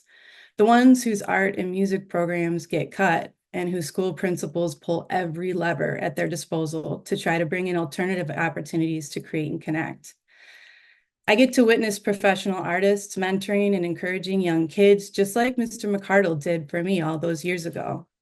I even get to help create the kind of art and nature integration programs that I was unwittingly participating in back as a young farmhand.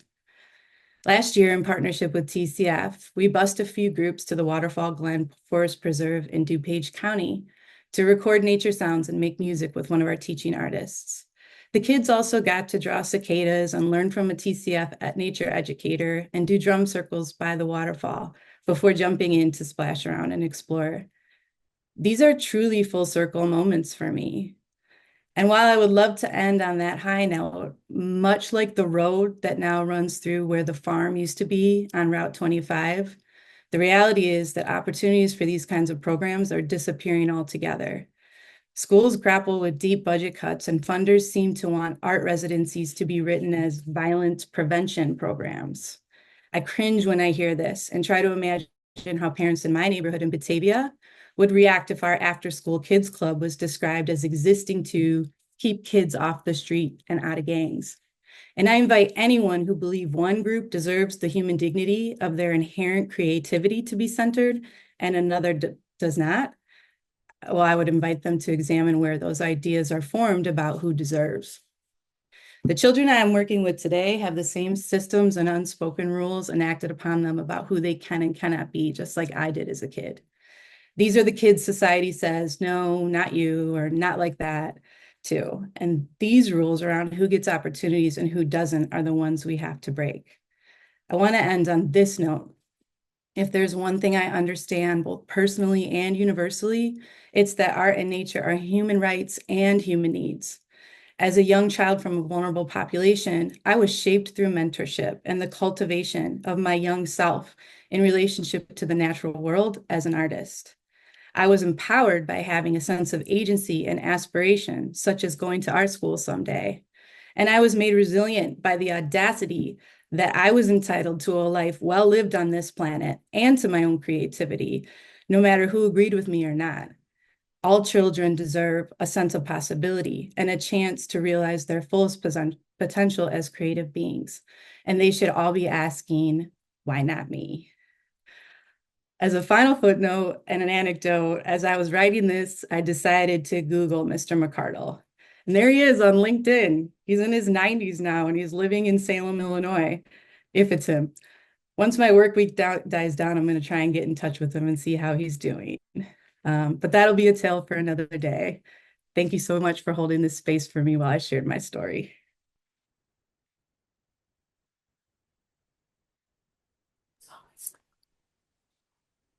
Oh my goodness. Thank you so much, Marisa, for sharing that. I put one of your quotes in there because it really resonated with me. So thank you so much for that. Allison, do we have any questions? We do. Christy Belton is asking, so are you still creating? And if so, where can we find it? Which I think is a great follow-up to such a beautiful story. And thank you so much for sharing. You know, it's on my list for this year. I've been reflecting a lot on how a lot of my work is, facilitating other people creating. But I do have a goal to returning to some of the drawing and painting practices that I used to do more of when my kids are a little older now, so I have a little bit more time to do so. Wonderful. Thank you so much. It's been great to have you as a collaborator and partner and part of our TCF community and beyond. And I really appreciate your words and sharing here today. Thank you. Yeah, as somebody that got to be a part of the Changing Worlds program that we helped to facilitate over in Hinsdale Lake Terrace area, I loved it. It was such a transformational experience to experience. So I'm so glad that we got to be a part of that with you. And thank you for sharing stories. I love the storytelling. I'm so excited. And so thank you. I appreciate that. So at this point, I'll go ahead and welcome our last panel. I can't believe it's the last panel at this point. So the first panel was all about, from a large scale land perspective. Then we also went to more like community-based partnerships. And at this point, we're really going to focus on individual, because one of the things we really wanted to do was give everybody something that they could walk away with, something that could help them connect with nature. And so at this point, I'd like to welcome our panelists. So we're going to focus on developing and hosting. So all of the panelists here are developing and hosting activities that help people connect with nature. And hopefully these are things you can do on your own. We have 4 panelists today, so they'll have each about 5 minutes to just give an example of some of the things that they do to connect with nature and how you could do that same thing. Our panelists are Natalia Serrano, the Program Administrator for Healthy West Chicago, Shelley Birdstong, PhD, that is a professor at North Central College, Beth Palouse, our Conservation at Home Manager at the Conservation Foundation, and Cristobal Cavezos of Immigrant Solidarity DuPage. So at this point, I'd like to ask Natalia to share a story. Hello, thank you so much for having me here. I wanted to share a little bit of Healthy West Chicago. We are a nonprofit that is creating initiatives to promote health in West Chicago. We work with kids, adults, and we are trying to bring a lot of connection with food. And that's kind of like where I am talking today. So to start a little bit, what I wanted to bring you is a comparison between our gut microbiome, that is basically a community of microbes. So here on the left, you can see that we have good bacteria, bad bacteria, we have parasites, we have different things, and they all have the job to basically break down our food and help us to take the nutrients and help us to have energy and feel better. So the same in the soil. We also need to have a balance. We need to have, the soil has the job of decompose all the organic matter, recycle nutrients, and make the plant grow. So if you see the left and the right, they have one thing in common, that they need to be in balance in order to work. So my inspiration comes with cooking, because when we actually cook, for me, it's one of the things that make me be in the present moment. There is no way that I can do different things, because I need to be focused in the food. And it also brings a connection with my roots. I am originally from Colombia, and I have moved to different places in the world. And every time I move, I find the local food and I try to connect with the vegetables. So one of the activities that I am bringing today is a little bit like when you are actually eating something. Take a time to thank for the food, and also to imagine how that plant grows, how that food grows. And really, it's kind of like being connected, that what you eat actually has an energy, and it's actually making you feel different. So my invitation is that every time you look at your plate, hopefully you see a lot of colors, but if not, try to add more colors. And then every time you are eating something, and this is something that we actually teach our kids in the elementary schools in West Chicago, I am telling them, imagine how this tomato is taking all that sun energy, and imagine how is that going to make you feel. So in the next picture, I'm going to show what a little bit of different plants that grow in really harsh environments. And what it actually, they do to our body, the opposite. So for example, dandelion, it actually grows in really like harsh environment, and there is a lot of toxins where it grows. So the plant actually creates resistance to that. And when we eat it, it actually helps our liver to work better and to help us like detoxify our body. So sometimes it's the opposite, and sometimes it's an effect that we all can see. For example, here I have a nopal that is a cactus, a Mexican cactus. And all these spines, like what they do is actually defend the plant for it grows in a really dry environment. Well, when you actually eat it, it has like a mucus, and it actually helps to balance your blood sugar. So it's always the opposite. And here, for example, I was impressed. The kale actually survives until it's like 28 degrees. So my kale in my garden froze, and it was still delicious.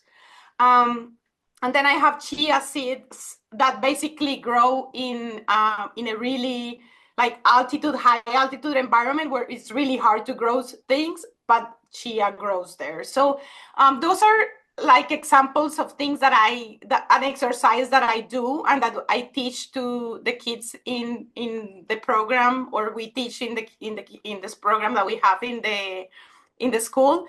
And it's also an invitation that cooking actually help us to calm down. So when you are really stressed, like I recommend go and cut some carrots, eat some carrots, or go and cut something. The cutting effect, the smelling of the food have like properties to actually slow you down. And of course, sometimes we cannot go for a walk, or if it's too cold outside, we cannot walk as much as we can. But all those activities are bringing that we actually cooking and eating and try to eat slower is actually a connection with ourselves. And it's a moment to be receiving messages and like be thankful and like expressing love. So that's kind of like what I wanted to mention today. Thank you. Thank you. When I put your quote in the chat of when you're really stressed, eat some carrots, cut some carrots. That's fantastic. Thank you so much. I appreciate. And I will say that we did put the Healthy West Chicago website or link in the chat. So if anyone is interested, Natalia is putting on some really great events. I feel like everything that I'm thinking about health-wise, she's putting an event on for it. So thank you so much for the work that you're doing, and please everyone connect with her. So for the next one, I'd like to introduce Shelley Birdsong. She is a professor at North Central College in both religion and environmental science. So Shelley, maybe you could share with us an activity that you do with young people. Thank you so much for inviting me to be part of this panel today. I've learned a lot. So thank you, everyone. As Amy mentioned, I'm a professor at North Central College. And the activity that I want to share today that I do with my students, but that anyone really can do, is a wellness practice I call unplugging.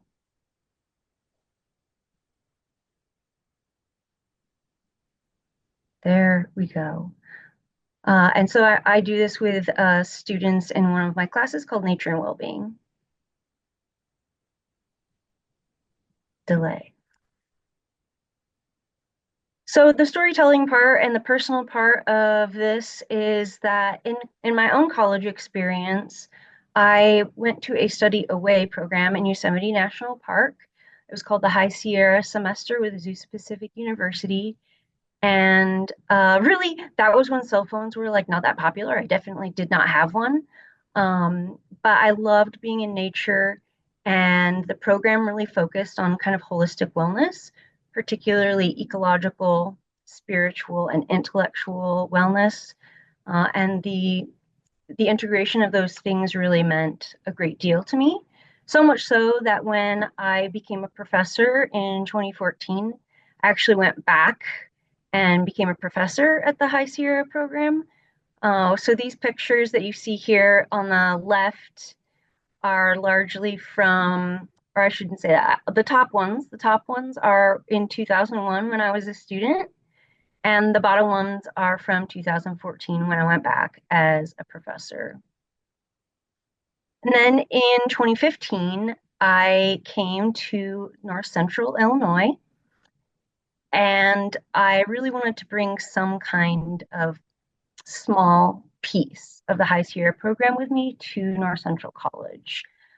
And I wasn't really sure how to do that until I got to the forest preserves, right? There are no mountains here. You cannot have the High Sierra experience in Illinois.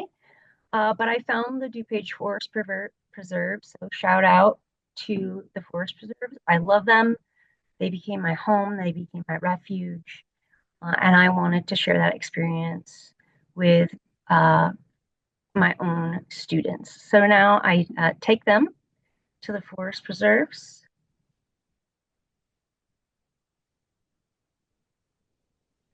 In my class called Nature and Wellbeing.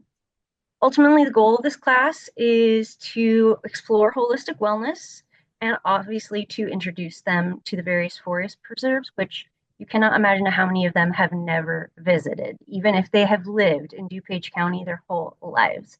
So it's very exciting to introduce them to places I love and for them to experience our so-called lab. So we spend 3-hour blocks once a week in the forest preserves. And my goal is to get them to not do. So there's not an agenda. They don't have tons of homework. There's no reading. They just have to unplug. And unplug, as you can imagine, is just literally detaching them from their phone, from any electronic device, which for students that I'm teaching right now have probably never experienced in their life. They're terrified and just not sure about giving up their phone. So it is a fun experience to watch them go through the experience of unplugging. Essentially, how we do that is I obviously 18 to 22-year-olds not I have to basically take their phone from them. They don't like to give it up willingly, but I do reframe that language in a sort of spiritual practice sense. So I ask them to sacrifice their phone or surrender their phone to me for their own sake, right? This is a willing practice of something that they're giving up something, but because they're going to get something in return. And what they're going to get is that reconnection with nature.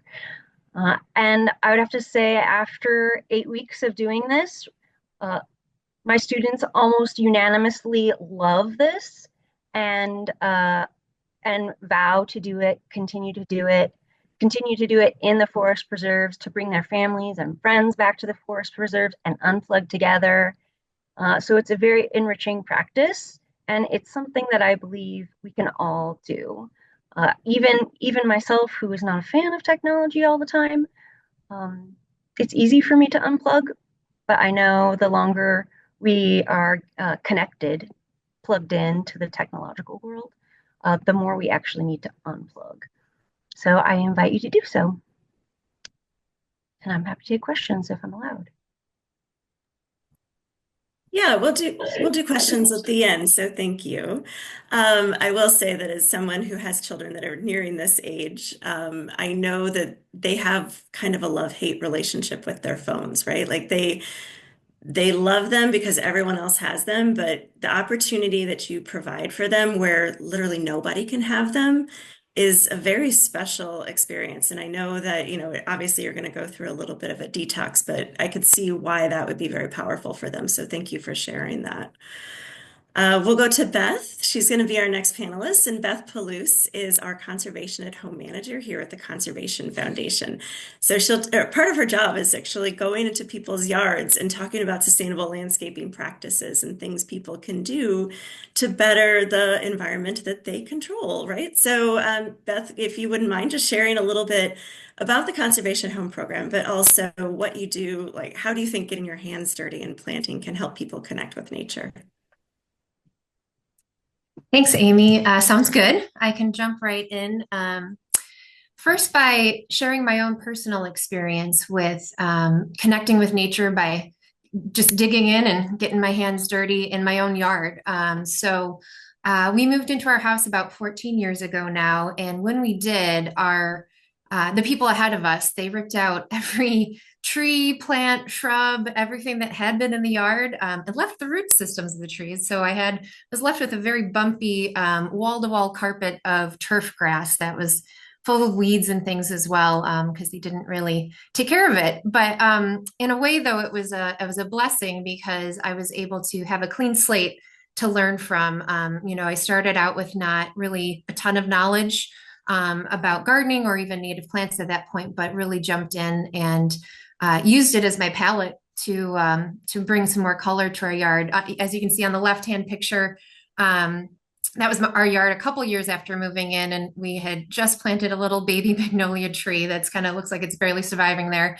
Now it's a nice mature magnolia tree in our yard. And then in that back area, I was able to create this pollinator pocket prairie to not only bring a lot of beauty to our yard, but with that and planting all of those plants little by little, not only where my yard was transformed, but really also the way I was connecting with nature. So spending time outside in my garden really offers a peaceful escape from kind of everyday stress. So it allows my mind to focus on something that is soothing and still fulfilling. And often I lose track of time. An hour can go by and it feels like 10 minutes when, you're actually feeling deeply connected to the present moment, which is kind of a lot to say in our fast-paced tech world today, where if I was inside with my phone, I'd be distracted probably every 30 seconds from a text or social media or an email, and outside time passes very, very quickly. To the point where I just find myself seeking time to be outside in my little sanctuary as much as I can. The other part of it is that when you bring in these native plants, you're also welcoming a lot of different wildlife, local native wildlife to your yard too. So it's been fun to see, one of my favorites is the clear-winged hummingbird moth that loves to be at the bee balm. That's kind of on the left of the picture of the more current picture of our backyard. But we get fox, coyote, a wide variety of birds too. So that's another part that really helps you to feel connected and that you're providing something in your own yard that then is helpful to, more than just yourself and to the local wildlife and ecosystem. So as the manager, though, of the Conservation at Home program, this is our program here at TCF where I actually have the opportunity to help others connect with nature right in their own yards and green spaces. We just celebrated our 20th anniversary of the program this last year, and we've been able to create these wildlife corridors that are going from yard to yard that get into the bigger spaces of our forest preserves and parks too. So providing a way for our insects and birds and critters to get from space to space, not only for food, but sanctuary and resources as well. So the program itself, we really try to be a support to people wherever they are on their gardening journey. So if they're just starting out, you may have read a book or seen a YouTube video about wanting to start planting native plant gardens.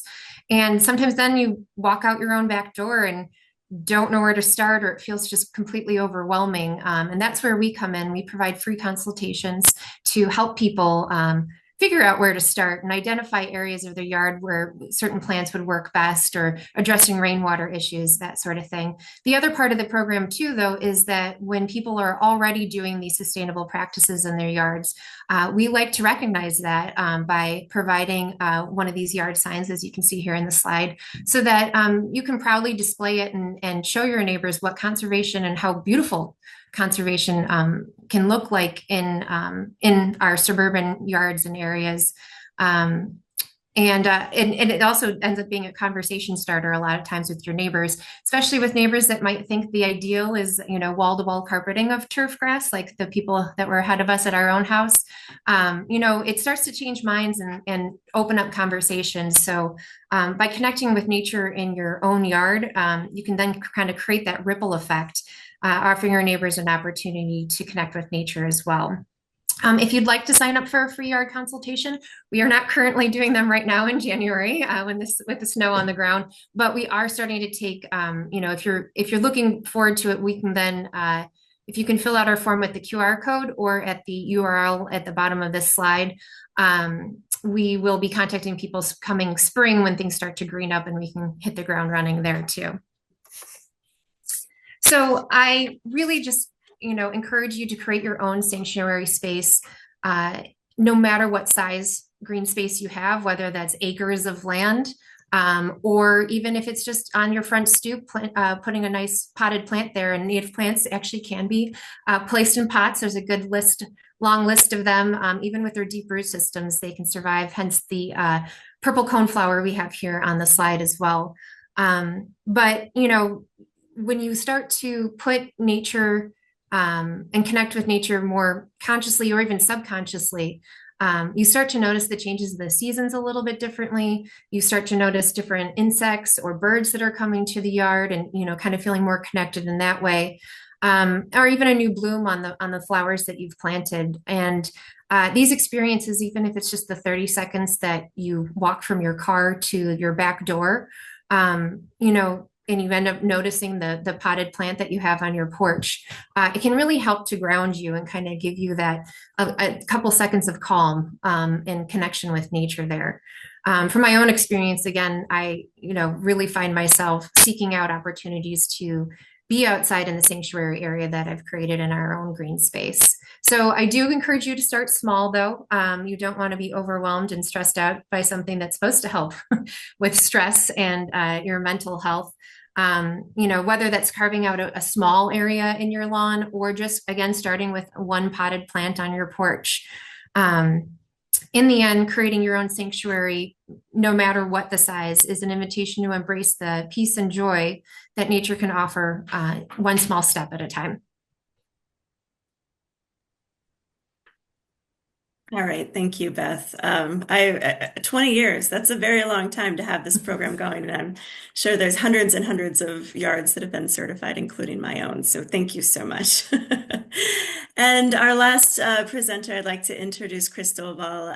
He was one of the first folks that, Immigrant Solidarity DuPage was one of the first groups that we started talking to as part of our listening tour in West Chicago. And Cristobal, Kyla mentioned the program, the foraging event that we did with you guys last summer. But even before that, we were collaborating on these Mexican forest bathing events. So I know Gabby wasn't able to make it because she's sick. So maybe you could just provide a little bit of background about what the Mexican forest bathing events are, both Gabby's and your perspective of it. And, share a little bit about what you do and why you think this helps to connect with your Indigenous heritage.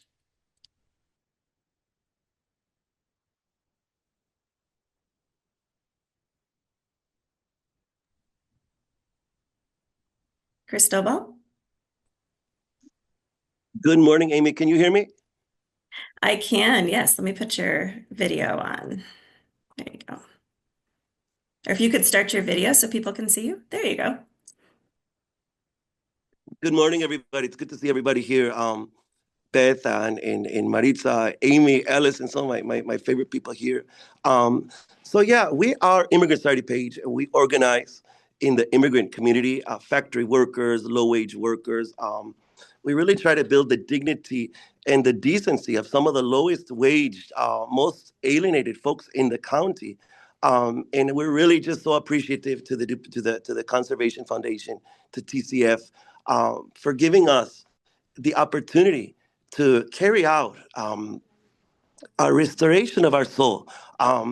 We're in factories. Most of the Latino community that we have, we're low-wage workers, as you might know. And the rhythms of the factories are something like, almost like a hammer like effect on us.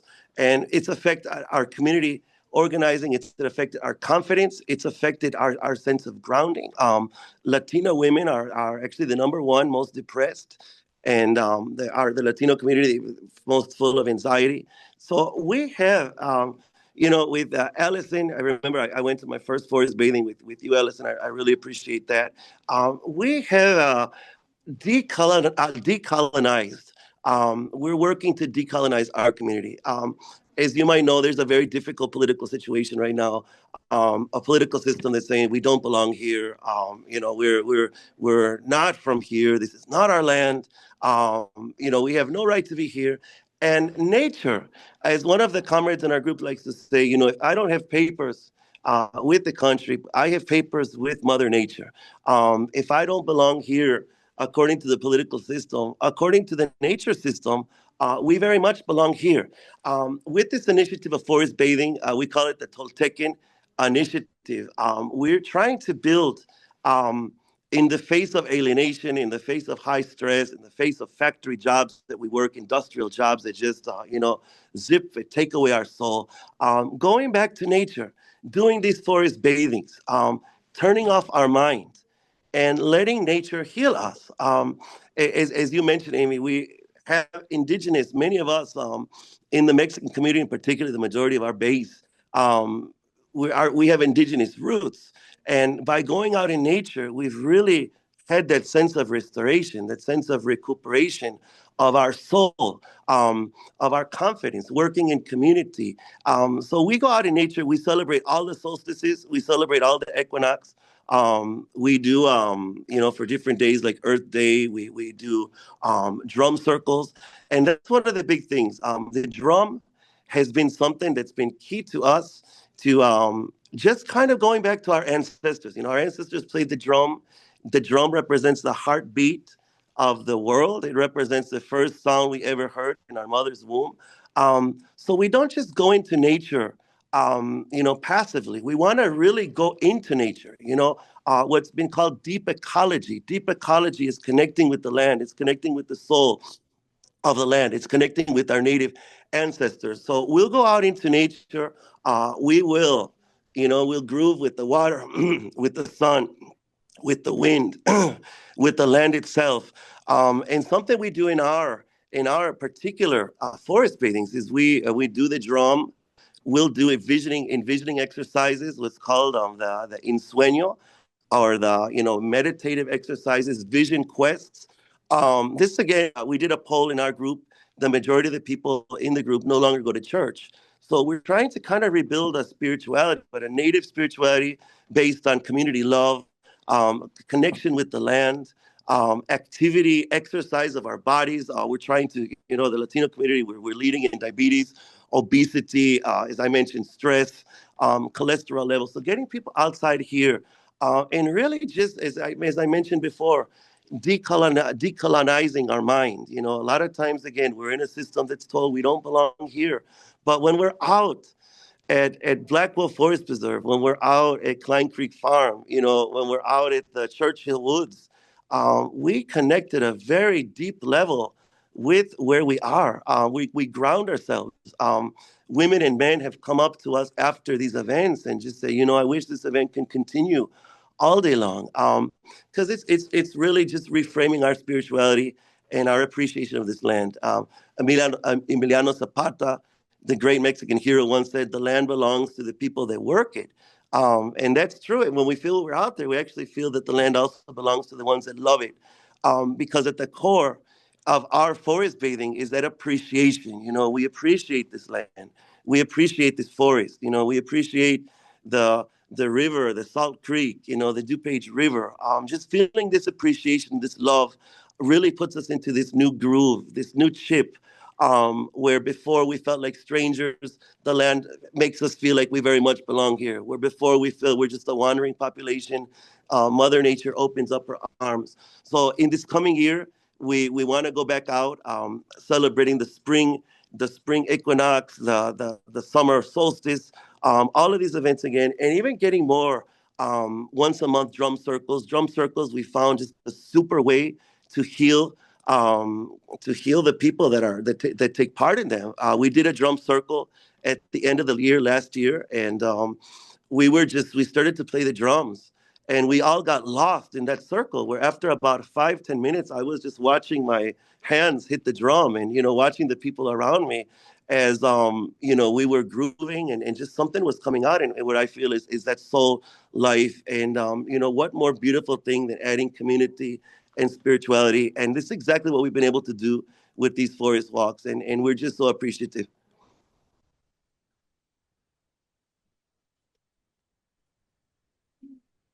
All right. Thank you so much, Cristobal. So I'll go ahead and stop share. If all of the panelists could put your cameras back on. I know we'd love to answer some questions. So those of you that are attending and would like to know maybe a little bit more about the activity that one of the panelists mentioned, or maybe there's even an activity that you would like to share, you can go ahead and put that directly into the Q&A, and we can definitely read that out. So thank you so much, Allison. Thanks so much to our partners and our panelists here today. One of the questions was around what can you do for some of the smaller plots? Like how do we address parts of the county where there isn't a lot of open space right now? And I know we talked about that a little bit with the Conservation at Home program. And there's some connections there, but Beth, I don't know if you want to answer a little bit on that one as well. Let's see. Oh, I'll talk loud. So I'm actually in the same office as Allison, so we're having a little bit of a feedback. So hopefully I'm talking loud enough. But that's actually where we do see another benefit of our Conservation at Home and Conservation at Work programs. First off, I do also want to do a nice shout out to Jim Kleinwachter, who started our program 20 years ago. He has been showing me the ways of the Conservation at Home program, and it's been great to work with him on such a great program that really helps our community kind of start taking those steps to be more sustainable. But with it, though it's not like a legally binding certification for the spaces that we certify, we have seen that it really helps promote the idea of preserving. Of preserving those smaller spaces and can really show the commitment of the community to create these wildlife corridors. So we have seen kind of a snowball effect, but not necessarily a literal legal effect of preserving the spaces. So we find it's kind of in the hearts and minds of people to kind of continue to help preserve those smaller spaces along the way, so that again, creating those wildlife corridors through the small spaces to some of the bigger parks and things that might be a little bit further out from where your neighborhood is too.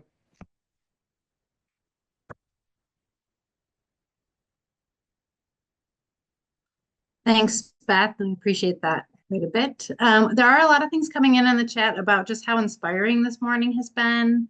I'm feeling a lot of gratitude and that it's been very heartfelt. So we really appreciate all of that. We had a little feedback from you all that you couldn't hear all of what Beth said.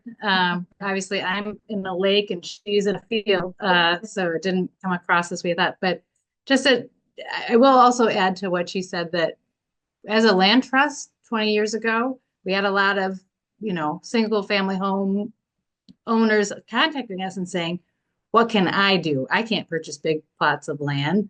I don't have a lot of land, but I want to do something. And Jim's vision to really develop that program where everybody can do something with nature right outside their home has just really blossomed. And I think for a lot of folks, you may not know the Conservation Foundation, but you know this tall guy named Jim who will walk around and talk to anyone.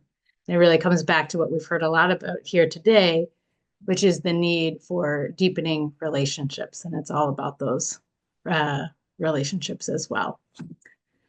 So looking at a few other things here. I think with that, we've got other people have been asking about follow-up. How can we get involved? How can we connect with people?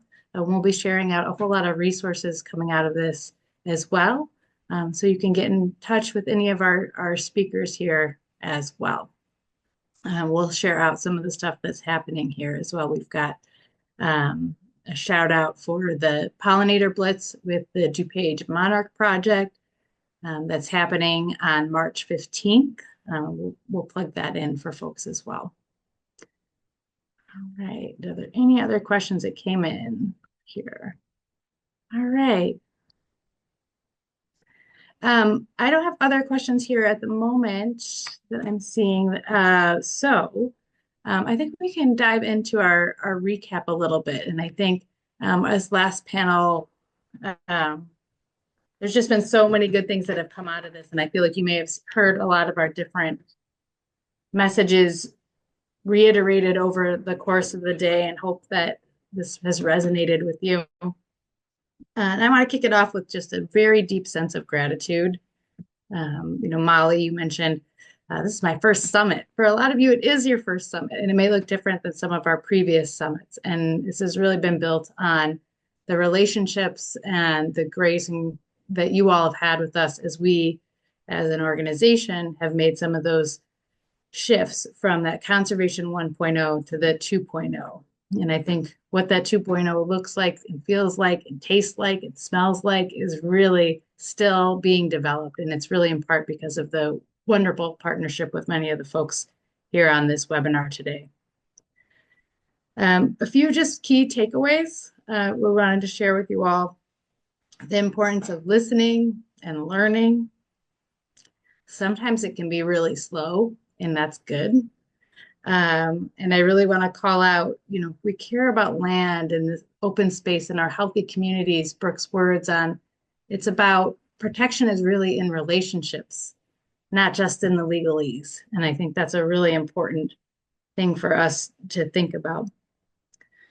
Asia really talked about the importance of spending time together and in the outdoors.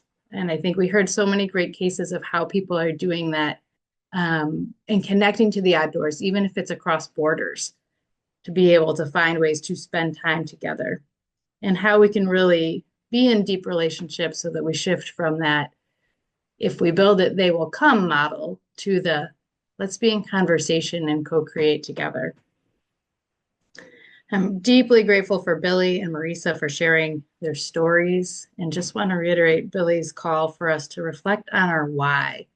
Why are we doing what we're doing, and moving to really understand other ways of doing that are maybe outside of the ways that a lot of us have been taught to do. And really grateful for Billy's work to really think about how Indigenous ways of knowing and Western science may have overlap or opposing views, and how we can learn from that.